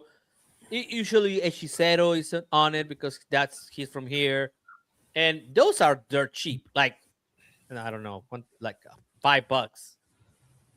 I mean, of course you're like all the way over there, but it's like, yeah, it is super cheap. But as a television product, which is my point every time I talk about this, it is complicated to watch.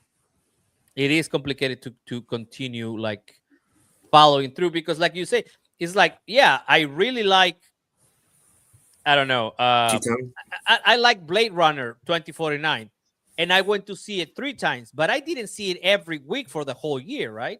Yeah. That is the same thing. I think it's on the same level of that. That is the expectation of a theater or a movie kind of production. So you do need to have something that people will like, especially if you already have a TV show. At least cut it so that it looks serialized. and on the other side of things, you've got AAA, which has developed this Lola, Vice, and Mr. Iguana story since right around when they did the deal with AAA and WWE. Like this Let's not leave out the third participant in that, Justin. What's that? Let's not leave out the third party in that triangle. La Hiedra. Well, yeah, La Esca is more like No, it now because La Hiedra is out of the picture now, buddy. But Just she got herself back in the picture this week because Chelsea Green couldn't show. She said there was some kind of injury, which I hope going into WrestleMania season isn't something serious. But Chelsea and Ethan were supposed to defend their mixed titles against Lola Vice and Mr. Iguana, and instead Chelsea didn't show, so Ethan got a new partner. Doesn't Chelsea have a broken ankle? Yeah, that's what they're saying. which Yeah. sucks. Well, Yeah, also Ethan that does Page, suck. what a great job he has done, like on social media. He Awesome. does his lip syncs in Spanish. Man, it's just like they're like normal, memes, right? That everybody's doing here in Mexico, and then he does it, and it's just like I don't remember him speaking a little Spanish, but man, it's just like it. It's insane. It's, That Ethan, he might be the AEW's biggest fail. Like, 'cause he has Yeah. been really good. I always liked him. AEW's biggest fail is still there, and his name is Scorpio Sky.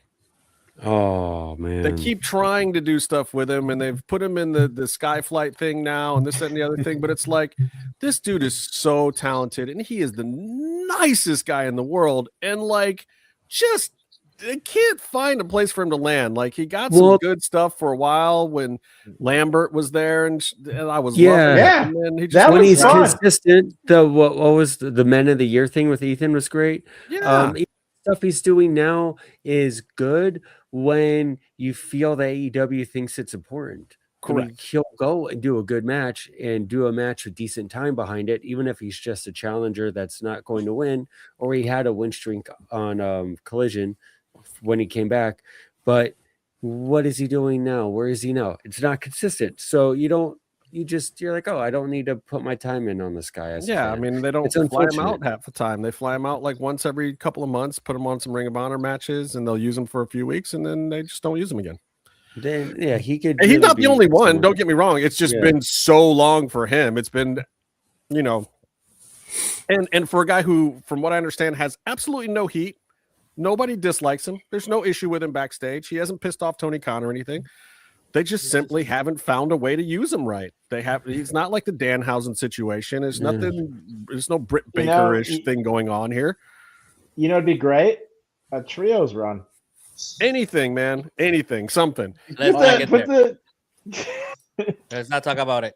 Now look. Final. So, and then they actually spilled the Americanos, the Grande Americano feud into AAA. So that was great. I think that is so entertaining, and that gets people to watch WWE and back. And now it's insane how the reaction is like very symmetrical, right? Wait, what is going on? I don't understand that. So I watched the AAA product, and so current Grande Americano, who's wearing the Mexican colors, and he's like the hero of Mexico somehow, and started off as a heel, still does the plate under the head thing and all that stuff, has gone completely babyface, gets beat up backstage by original Grande Americano, who we all know is very Olympic in stature.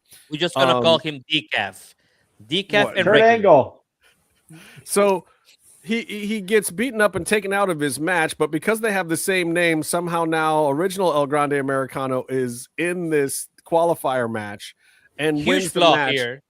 But I mean, the Mexican people were so mad. They love the new Dita from Sprockets Americano so much. He is a Mexican national hero somehow. Nobody quite understands it, but it's true and it works. So nobody questions it. You know what's gonna happen if they take him? If Chad Gable returns as the Grande Americano, people are gonna fucking riot, man. But I mean, that's basically what happened at this show in Mexico. Is like they were so pissed, and Gable was so smart. He let it breathe. He worked the crowd a little bit, like, no, is it me? And then the other guys in the ring, kudos to them too. It was very savvy in-ring storytelling, where we're not talking. Gable doesn't even speak Spanish to my knowledge at all. No, like not a lick. But he's working it, and the other guys in the ring are like, is it us? Is it him? And he gets the booze and the whatever. You totally get the storytelling. So then they had, the Americanos facing off on Raw or whatever, and I thought it was going to be the same dynamic. But somehow here in the States, Gable's the baby face, and Mexico, other Americano is the heel. Bret Hart, Shawn Michaels. I'm like, what? No, As long as you wrap it in an American flag, they'll love it. Bret Hart is the baby face Americano. The German guy, the Nazi, is the baby face. Well, he was. I mean, let's be honest. His character was basically a goose-stepping Gestapo guy. I know. You'd imagine that'd get over in America. It did. He was great as Ludwig Kaiser. What was it? Marcel? What was his name before? Marcel, whatever. Is that his real name? That's his real name. Yeah. But he wrestled as Marcel for a while too, didn't he? To add him as a friend. WWE. Anyway, bring real names into this thing. Anyway, regardless of the fact, I think he's always gotten over the third guy, Vinci. They never cared for him much, and he even as a tag along with Gunther and a very over Ludwig Kaiser, he didn't manage to amount to much. He doesn't even get to be one of the Los Americanos. People did the same with World War II. They were like, Italy. But I was so really disappointed. Work. I don't really care for the Los Americanos kid like the other guys. It's just like Tyler Bate. You don't like that only works. That only works in WWE, I guess. I don't. Listen, I'm kind of digging the whole Bret Hart, Shawn Michaels thing now, where it's like it depends on what country they're in, is whether or not they're the heel or the face. It's fun. Maybe I don't know. We'll see how that God evolves. Bless both guys for pulling double duty and building the story. It's a great WWE's first mask versus mask match. I hope they do a gas versus mask at WrestleMania. Yeah. I mean, I think that's where they're going with it. I hope they do that in Triple Mania. That's what I'm thinking. Because that will be the first one under the new umbrella, right? So who knows? But the hilarious thing about it is, one of the top 3 stories in all of Lucha Libre involves Chad Gable and Ludwig Kaiser. Yes. It might be the top. No one would have picked that on the 2026 bingo card 2 years ago. It might be a top 3 story in WWE. Right. The first Max Luchador was Irish, wasn't he? Yeah, I think so. Yeah. So I get it, but look, Chad Gable as a luchador is still farcical and awful. And somehow this is the only thing I think that can make it work for me. But if he's the one that keeps the mask, we riot. Cyclone Mackey, Corbin James Massey. Yeah, it was the first one. Yeah. They have to leave Ludwig Kaiser in the gimmick at the end of this. Chad Gable is all levels of greatness, deserves a real top guy push as Chad Gable. I think he could even be a champion in a couple of years. Like the work that he did in 2024 was absolutely outstanding. The reason why everyone loves so many of these WWE guys right now is because Chad Gable made them look like $1 million. And I was realizing it the other day, watching some of these matches, especially when they're doing these 3-way matches with people that haven't been on the house shows together. Those qualifier matches for Elimination Chamber have been some of the sloppiest shit ever because these people don't know how to work with each other. And they don't have a guy like Chad Gable in there with them or Chelsea Green to make them look good. Like there are these quality mid-card people at WWE where you don't even realize how much better they're making everybody else. Dolph was one of them for a long time. Zack Ryder used to be one of them. You know, they come in and out. Even Elias, when he was there, Elias is a fabulous fucking wrestler. I don't care what anybody says. He made so many people look good. Who was that kid that was in NXT who did the $1 million belt gimmick for a while? LA Knight. No, the kid that he was wrestling against. Why can't I remember that guy's name? But anyway, he was good too. But that's the whole thing. Like I can't even remember the guy's name in gimmick or whatever. But at the same time, like there's certain people that just hold it down that you really need. Anyway, I hope they put Chad Gable back in that Cameron role. Grimes. Cameron Grimes, thank you. That is exactly what it was. Cameron Grimes was so good. Yeah, great wrestler, and he was just there to make other people look good, and he did his damn job, and he was excellent. Where is Cameron Grimes now? Is he gone? Released. Impact. He's just is he on Impact at TNA? Yeah, I think so. Yeah. Good for him. Oh no, he's in MLW. MLW. Speaking of which, congratulations to friend of the show. Yes. Can we call him Kevin again? No, he's Killer. He's Killer Cross. Who won Battle Riot and is now the MLW champion. God bless you. God bless your mother. I loved seeing that video. It touched my heart. I mentioned it to Kev the other day, and he's in a very good place in life right now. A lot of people wanted to see him in the Royal Rumble, but I think he is. I think Cross as MLW champ is a very, very healthy thing for him and his lady Scarlett. I think they're doing something good over there, and hopefully, I truly hope they can do with Cross what they tried to do with Hammerstone and a couple of other people, like. I know what Court's all about. Court misses the ball sometimes, but Court knows how to think big and keep it realistically small. He's that guy. And with a guy like Cross, we've always said, before when Freddie Prince was talking about starting a promotion or bringing back Lucha Underground or just any of these other small promotions, that you can build a whole promotion on a guy like Cross. MLW has a chance to do that right now. And they've proven they can make stars. They made MJF. I don't care. I mean, everyone thinks he's an AEW, whatever, but all that stuff MJF is doing now, Court let him do an MLW first. That's where he met his wife. Anyway. That's you. That's it. Time for our final segment of the evening, our favorite segment, the one that everybody loves so much. It's time for Pops and Drops. Yeah, that's right. Bear's got it. Pops and drops. I'm going to kick this one off this time with a drop. I want to end with the good stuff. So let's start with the bad stuff. I'm going to start with this drop. Jake Paul dissing Bad Bunny. What the ever living fuck? Jesus. What are we doing here, Mr. Jake Paul? Maybe this is a work. I don't know. It was really kind of weird. So he comes out and he says all this stuff about, alternative halftime shows and like this guy doesn't he's American but doesn't believe in American values, whatever the hell he was talking about. It was definitely some far right nonsense, and I don't even disparage people for having a nonsense opinion to the point of like, but can we like base it in fact and reality? Like if we're gonna have the racist standpoint, just be like, dude, I don't want to watch the guy sing in Spanish. And if you want to be super racist about it, say, I don't want to watch the guy sing in Mexican or Puerto Rican or whatever. Like, just get it wrong. But at the same time, get it wrong in something that makes some kind of sense. Like the stuff that Jake Paul was saying wasn't even based in like any realm of reality. Also, he needs a new career, doesn't he? So that's what it makes sense for those people. He has a home in Puerto Rico. Yeah. Now, given Logan is almost claims, like Logan claims Puerto Rico. Logan almost is Puerto Rican. Jake Paul does. Also a little. No, Jake Paul used to flies the Puerto Rican flag at his fights. Yeah, so he's very proudly Puerto Rican. This is also what makes me think it's a work, guys. I think that's a bad work in the head.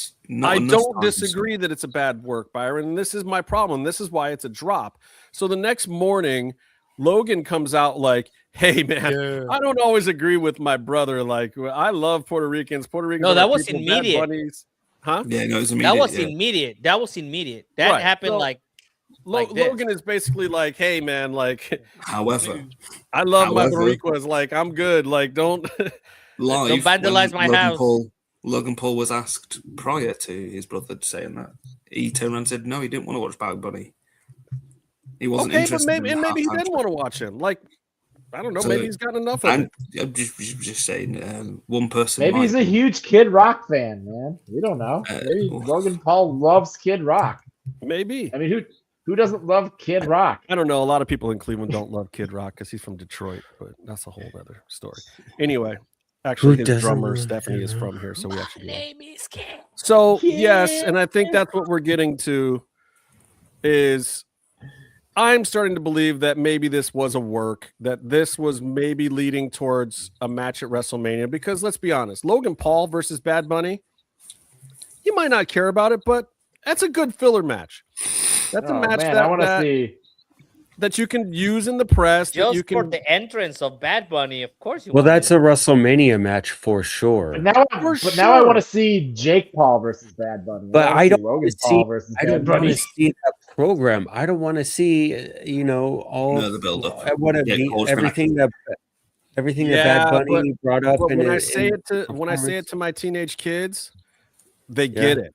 They'll follow. They'll see it on social. And if I'm sitting here watching WrestleMania and they come through the room and it's Bad Bunny versus Logan Paul, they're going to sit down and watch it. That is something that will connect with the Gen Alphas and the Gen Zs. You're going to get Jake and Paul the millennials, man. And I'll watch the anything with millennials. Yeah, but I'm just saying, like a lot of people don't necessarily care for the Paul brothers, but at the same time, they move the needle on social media. They just do. Oh, now, I just here's meant my funny. issue. My issue is this. I didn't like it when Sergeant Slaughter did it. I don't like doing that race baiting nonsense crap. And if they're doing that just to get some interest, that was a mistake. That was the wrong way to do it. Yeah, but I don't think that's what with the happened. Sergeant Slaughter thing was timing. The timing wasn't it when there was technically a war going on, but at the same time, it's not on your own doorstep. This time, the political climate in America isn't the kind of place that any TV production ever enter this right now, because it's not going to go well. I mean, I don't think that was sanctioned in any way by production on any kind. And I think the reason why he went in and do the stupid thing like, oh, I don't know what happened to my Twitter last night, is because somebody got a phone call. It's like, hey man, what the fuck? That is something like that. You did something you thought was funny when you were drunk on Super Bowl Sunday. Your brother even was like, dude, don't do that. Like, I make money with these people. What are we doing here? We live in Puerto Rico. What are we doing? I know you got 4 other houses and you can just jet out, but like, this is my main house, bro. What are we doing? You know? And then the next day you get the Nick Khan or God forbid the Ari Emanuel phone call where you're like, first of all, I own the Illuminati. Second of all, you stepped in it. Third of all, fix it. I'm not calling back. The next thing you know, you just don't exist. Like, go fix it. So I actually control oxygen in this planet. So if you want to keep breathing, like you're good for those guys being in the sphere of that. Like Jake Paul, makes money for Netflix, and so does Logan, and like these guys, they have pull. But at the same time, I hope the match is happening. Maybe it means that Bad Bunny is the masked man, or maybe it means that Jake Paul is the masked man. Maybe there's, maybe we actually are going someplace with long-term storytelling, and maybe the whole reason that what's his face Aussie Boy was under the hood was because Bad Bunny was practicing for the Super Bowl and couldn't be there. Nah, it's going to be revealed with Grayson Waller. And that will be like social. I hope it is Grayson Waller. At least there's some long-term story. Who is Grayson Waller? Exactly, Bingo. It's the guy I wouldn't shake the hand of. No, I like Grayson. That's a lot of people beef. No, but I actually refused. The masked man is Canelo. Hey, he's been on AAA television. So yeah, let's not call him Canelo anymore. Let's just call him Canelo. Smash Jake Paul into oblivion and put him in a coffin. So, me and Comatose have been talking about this a bit. So he says, makes sense if Jake was the mass attacker as he attacked Bron, with Logan being a part of the vision. And love it or hate it, they are notorious for their success of abstract style of business. Yeah, maybe, or maybe it makes sense that Bad Bunny was messing with them or whatever. Like this. What's up, my ninja? There's. Am I supposed to believe Jake Paul can do a curb stop? I mean, are you supposed to believe he could do more than that? Because that's where you get scary. Bad Bunny, look. If it is Bad Bunny, great. And he's got a few months to train. And I've heard that they have had conversations. I don't know what the status of those conversations is. I don't know if anyone does. And it's not the kind of thing that's really going to leak before they want, because unlike the stuff that normally gets talked about at WWE that might leak, this is getting talked about in TKO boardrooms. This is something that Triple H gets handed from up above. Like, hey, make Bad Bunny versus Logan Paul work. Like Triple H isn't going, hey, let's do Bad Bunny versus Logan Paul. No, he'll get handed that one, and that deal will be made up top. Okay, but let's just go like 1 second. Okay, fine. Let's say that is Logan Paul and Bad Bunny. Is that gonna be a safe match? I mean, because the Bad Bunny match that he had at WWE was with the bisexual Undertaker, so that was a safe. That was a safe match because he took care of him through the whole thing. If you look at it, because Damian Priest's mother would have killed him if he dropped Bad Bunny on his face. Exactly. That in Puerto Rico. Right. So, but I mean, that's what that match was good. But Logan's a decent hand these days, and the boys work hard. Like, I wouldn't make it a long match. I would book it as a 10-minute match. What'd you say, Meef?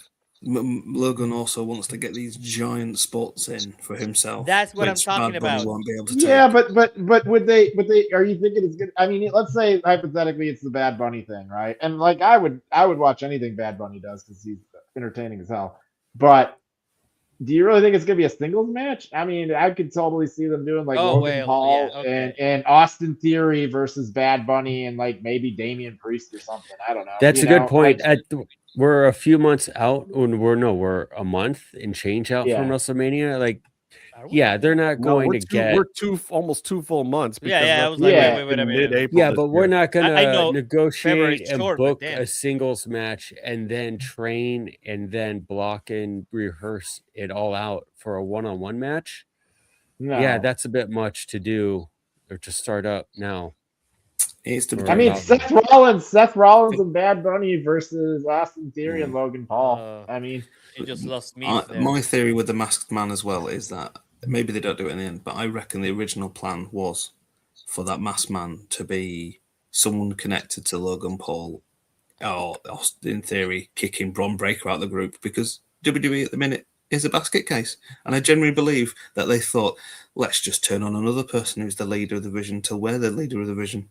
Well, I think that really was the plan because Braun was supposed to win the Royal Rumble, and I think maybe they thought that they wanted to have something in place there to possibly turn him face. So I reckon Logan Paul's going to be the real leader of the division. I mean, we'll see. Bit horrific. At this point in time, like, look, what even is the vision? It's like all the guys that were supposed to just be background heaters are the only guys left now. And so Logan Paul, to me, is the biggest star power guy in there. And if he's going to stay around, give him the reps. It truly is the epitome of Seth Rollins. It's something that's gone terribly wrong once he's touched it. Isn't that something that it should be studied and, like, I don't know, worked and changed? All these groups that they just remain with the names even after the meaning has gone, like the Judgment Day. It's just like I think it's something that we should maybe touch on next week, but because I think there's something there. But just like the state of factions in both companies right now, honestly, like the state of factions for AEW and WWE right now, because somebody big question for next week. Well, because I was going to bring it up to you guys later, but now you guys are kind of touching up about it because I saw something online about it, and I was like, that's kind of an interesting topic because they were talking about like how stagnant a lot of the factions in WWE are, and then I started kind of thinking about like how it's kind of the same kind of deal in AEW right now, and so I was going to bring it up as like a topic for next. So here's the cliffhanger for next week, but I was kind of thinking maybe that would be something that I could talk to you guys and see if maybe that'd be something you guys are interested in talking about. Are we doing episodic podcasting now? Yes. Yeah. Tune in next week for and we'll find out the state of factions in American wrestling. So stay calm and stay in the regardless, I feel how do you Jake Paul was a drop for me. Anybody else got a drop? Oh God, I got loads on. Well, give me one. Wrestling related, me. I'm still half awake. Not life, just wrestling related. Just wrestling. How come everyone? Never mind. Oh, my pop of the week. My pop of the week is La Hydra. We're not doing pops yet. We're not doing pops yet. You know, that's a decent pop. I got to let someone else go for a drop. I'll think something. Tony, what's your drop of the week? Well, man, I'm gonna get some hate, but fuck. CMLL costing twice as much as Disney Plus. Twice as much as Disney Plus? Yes. Wow. Whoa. Yeah. So it's you got the premium, the one where you get the live shows and stuff. Yeah, of course. I mean, I have the premium Disney, right? Like no ads and all that stuff. And it's CMLL has like these tiered prices, right? Yes. So because Casey's on the middle tier, right? Yes. He's on whatever. He just watches stuff in whatever order they put it up. It doesn't even make sense, but it's still fun. Right. Well, because Casey's always like throwing like, oh, there was this cool match on CMLL at me and blah, blah, blah. And I'm just like, okay, cool. But I missed the other good one because I don't have that tier. So for half the price. So Tony, you want to keep Jesus going? Christ! Don't let the Tony speak. So for half the price, I get to watch The Simpsons, the new show that I really like on Wonder Man, and King of the Hill, which I actually have right now on my second screen, and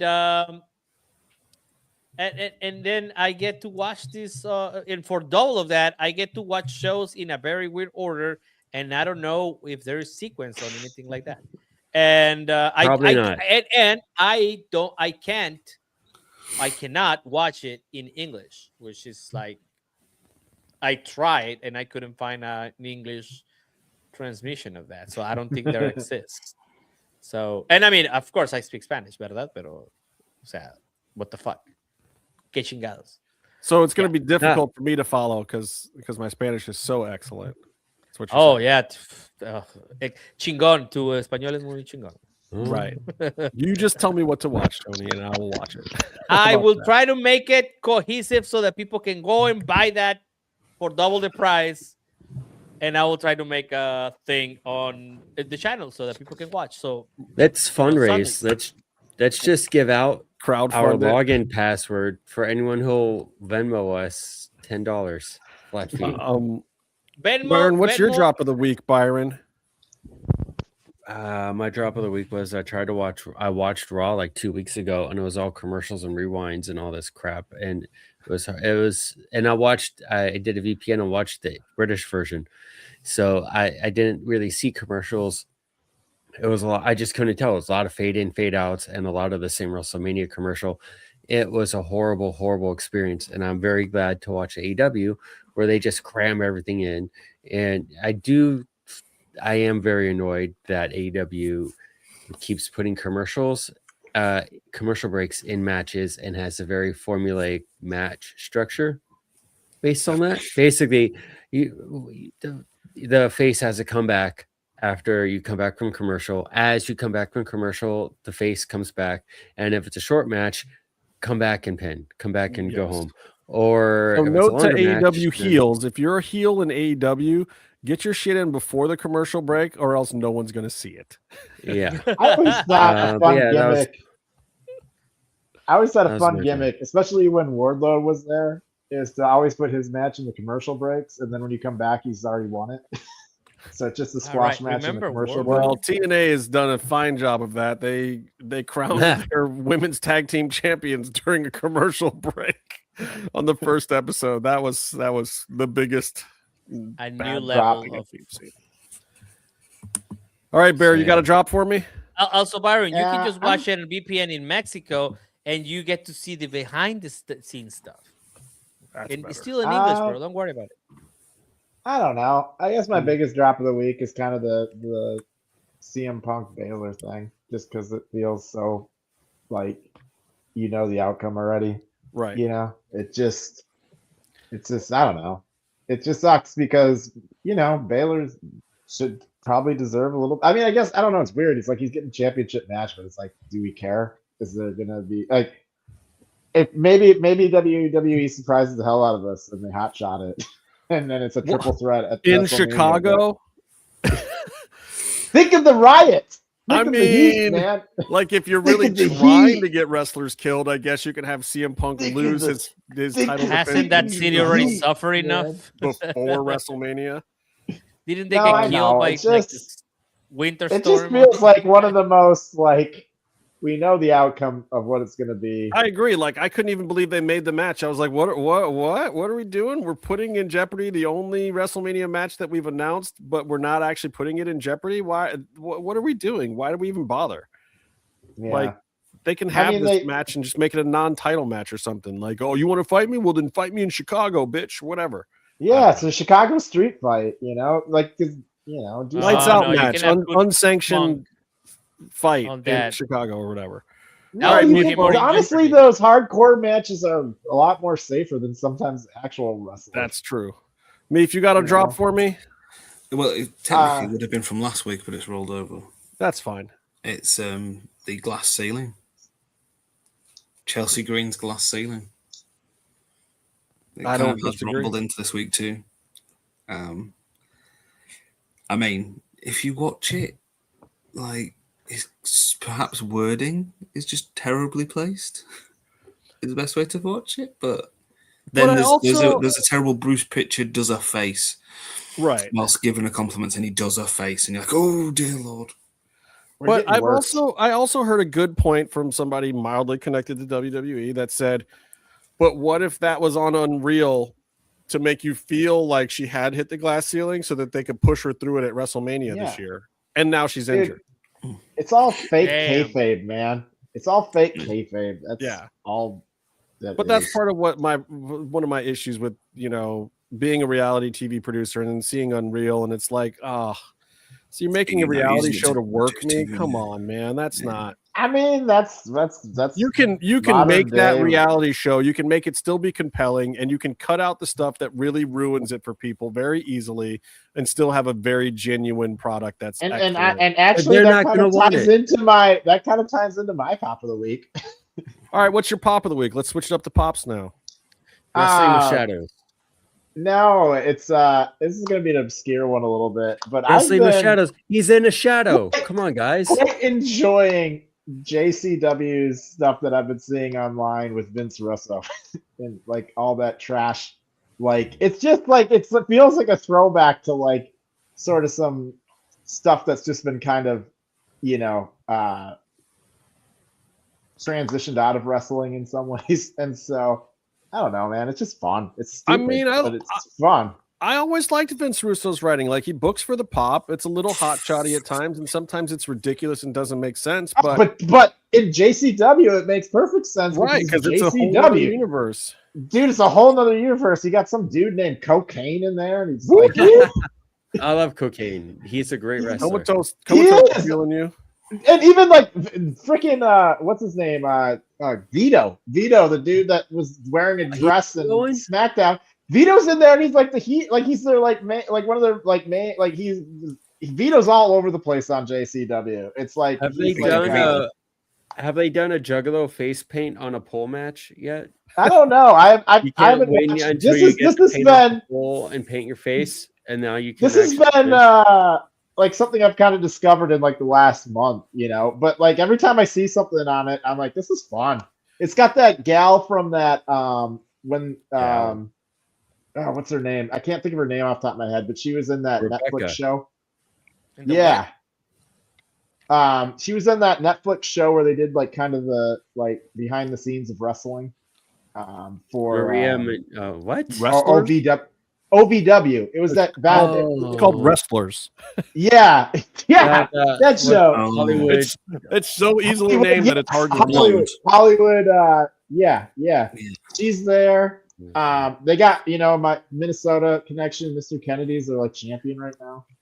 Nice. I don't know. It's fucking stupid, but I don't know. I enjoy the hell of watching it. If you turn it on and you like it, then it's great. That's it. Yeah, that's the only prerequisite, man. That's what you guys say when I tell you about the stuff I like. Meatloaf.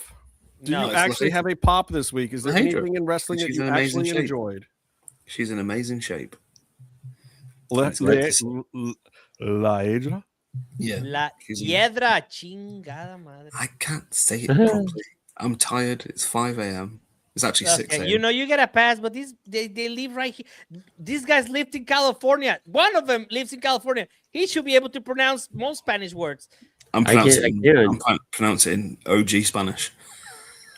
So what about it of La Hydra exactly is so compelling for you? She's crisper in the ring now because she can actually move. You know what? I'm gonna actually go with you on this because the finish of that match, that kick that she took, oh my God, her cell was flawless. Insane, yes. Lola better have tipped that girl out, thanked her for the house or something when they got backstage, because the way she took that bump, like, I think Ledra knew she was subbing for Chelsea Green, and she was like, if this bitch can do it in America, I've got to do it here. And she did the tree falling. The queen of putting people flat back, fall, no chin tuck, just and if you watch it closely, the kick does not even connect. Nope. It's like that fucking flawless. Like, I know the girl got the some of the best cake in the world, but at the same time, I'm giving it to her on the cell. Bro, the cell was excellent. Well, that's what she can fall like flat back. It's just like, Maybe that's why. I would think that actually would push her back on her neck more. Actually, yeah. It was like a Byron, pop of the week, brother. What do you got? My pop of the week, I finally got around to watching it. In Japan, there was this wrestler and he did this weird thing and it was really magical. The recent Stardom show, Supreme Fight. But this was a good show. There were a few good matches on it. Usually I just kind of tune in for like one match or something. But I thought it was cool. If you go out of your way to watch something you probably don't normally watch, this is a good show to watch. You have Maki Ito doing surprisingly well in Stardom. She beat is the character still working? Like no, everything is great. And then they re-recorded the music and everything. It's great. She just had a cutest in a world match, and the title was a cardboard title with the writing on and everything. It was awesome. And she did the Eddie Guerrero spot with the cardboard title with the cardboard box, and her opponent was holding the cardboard belt, just confused, like this is cardboard in Japanese, but cardboard desk. Nope, cardboard desk. Cardboard desk. Hi. No, I'm not going to do that. That's horrible. When I do accents, I'm not good. Anyway. Hi. So it's good. Into racism. Off screen, he always does accents. So Saki Kashima is retiring, is quitting soon. So she had a match against Shuri, and it was a great match. But Shuri is like her best friend, but also the person she's most afraid of. That's why they're best friends, because she doesn't want to fight the toughest person in the company. She has this really great character and story of trying to do the least effort as possible, and she calls her fans more or less like ATMs. Or creepy otakus. She's great. She won the high-speed belt on accident and renamed it the low-speed belt. I love her whole thing. But she also has a flash pin, so a lot of her matches would be like a minute long. This was an actual decent match where she tried to fight back as well as much as she could. And also the singer for her entrance song was there and did it live. It was a special thing. But then you get down to the main event, Saya Kamitani versus Starlight Kid, and that was, you guys, no one cares about anything you guys say. I'm listening, and I did not interrupt once. I am actually listening. Bandwidth. Anyway, so Saya Kamitani beat Starlight Kid, but that was a great match. It was one of those things where it's like a cruiserweight. Starlight Kid, can she keep up and can she hold her own against more or less a heavyweight? And I thought she did. Oh, okay. What? Keep talking. No, I'm not going to. Anyway, so it was good. Why is Kobe testing himself? She's going to be out for a month. Anyway, that's cool. It was a good I show. love this. I love this so much. I was so happy I saw it. Why is Kobe Test not got a top on? Is that Ricochet? No, that's supposed to be me. Thank you very much. Oh God, who's that Puerto Rican rapper from New York? Who? Fat Joe. Fat Joe, but he's Skinny Joe now. Yeah, I Susempic Joe. Yeah, GLP-1 Joe. Oh no! Lean back. Lean back. GLP-1 thing, baby. I love the fact he got the glasses on. That's pretty cool. You like that? I love it. Sorry, Byron, you were boring us all to death. What were you saying? Sorry, I wasn't talking about. I wasn't talking about whitewashing Lucha Libre, so I guess I got boring. Come on! Wow! Oh wow! Wow! Don't be like that, Tony. Say yes, something good. What's your pop of the week? Dominic Mysterio cutting a promo on Maricela Peña, just like so good. I loved it, man. I never seen that. I don't think no one has ever done it. Alberto Del Rio did that shit. That was insane. And he's like, I don't want to see the banners next to you. I was like, wait, what? These guys, like no heel has ever gone there before. Even the heels go over and kiss the hand. Like what? Like yes. You have to do that. Nobody messes with Maricela. And then she goes like, oh.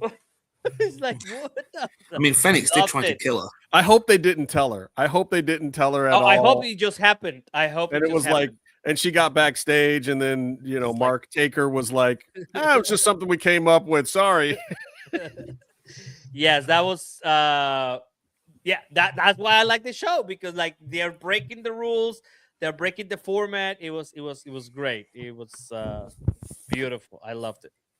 Well, my runner-up pop of the week, and you maybe appreciate this one, Meatloaf.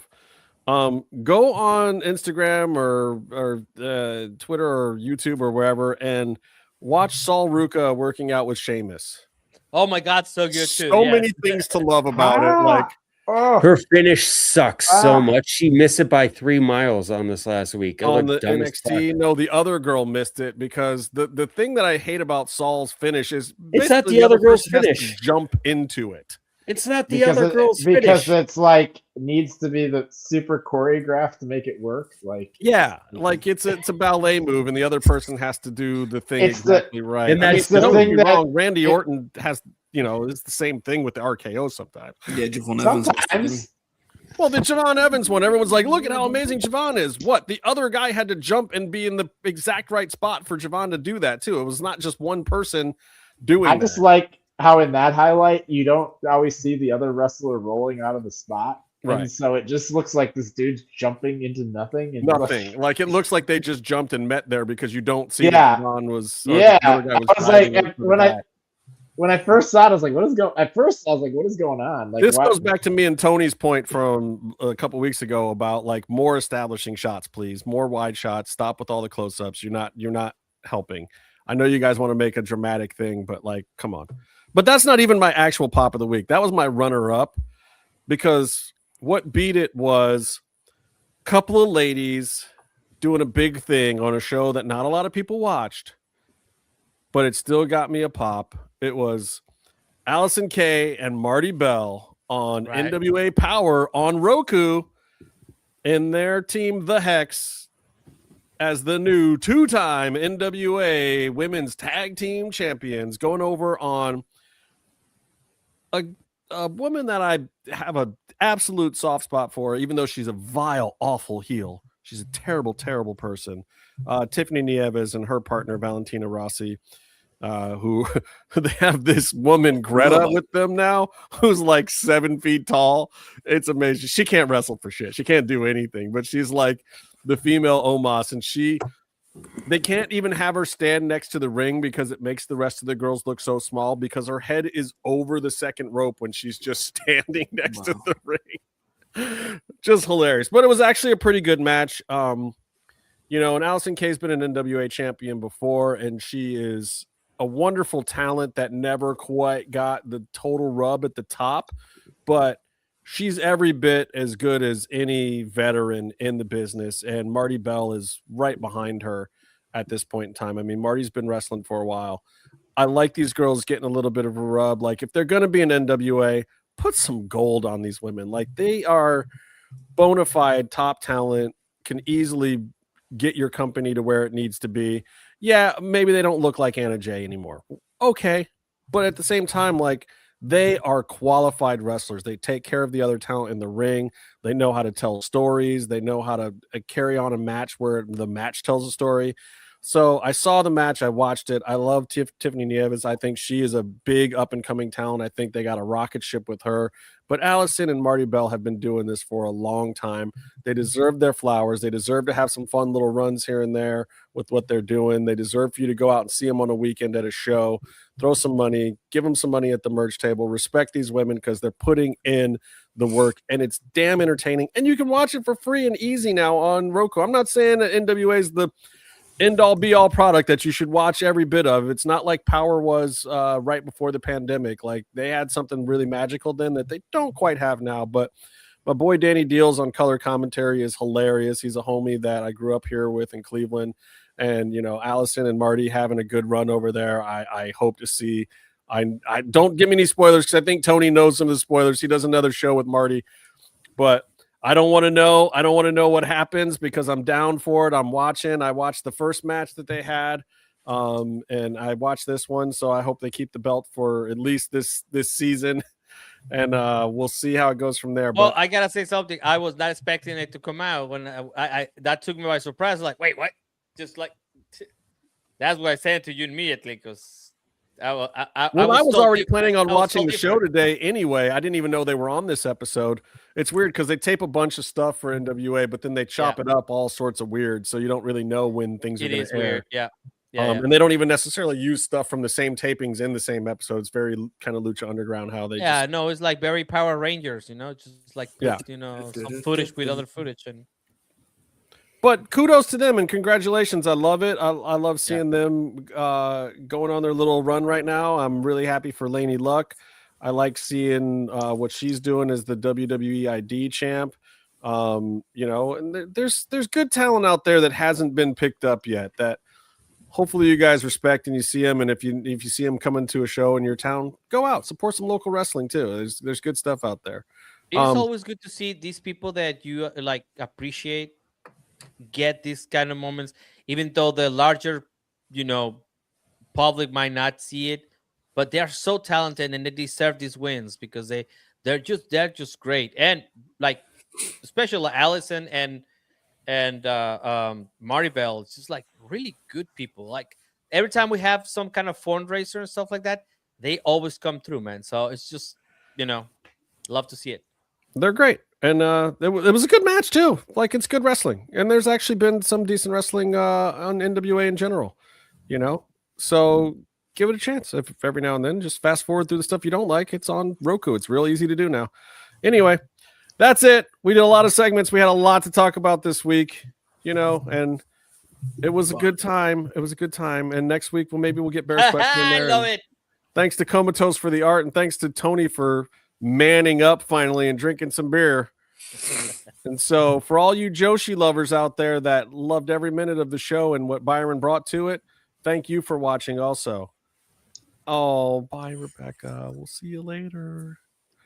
Later, Comatose. Thanks for the art, brother. Yes. Until next time, stay calm and stay in the mix. We're not going to get demonetized for that, are we? Probably.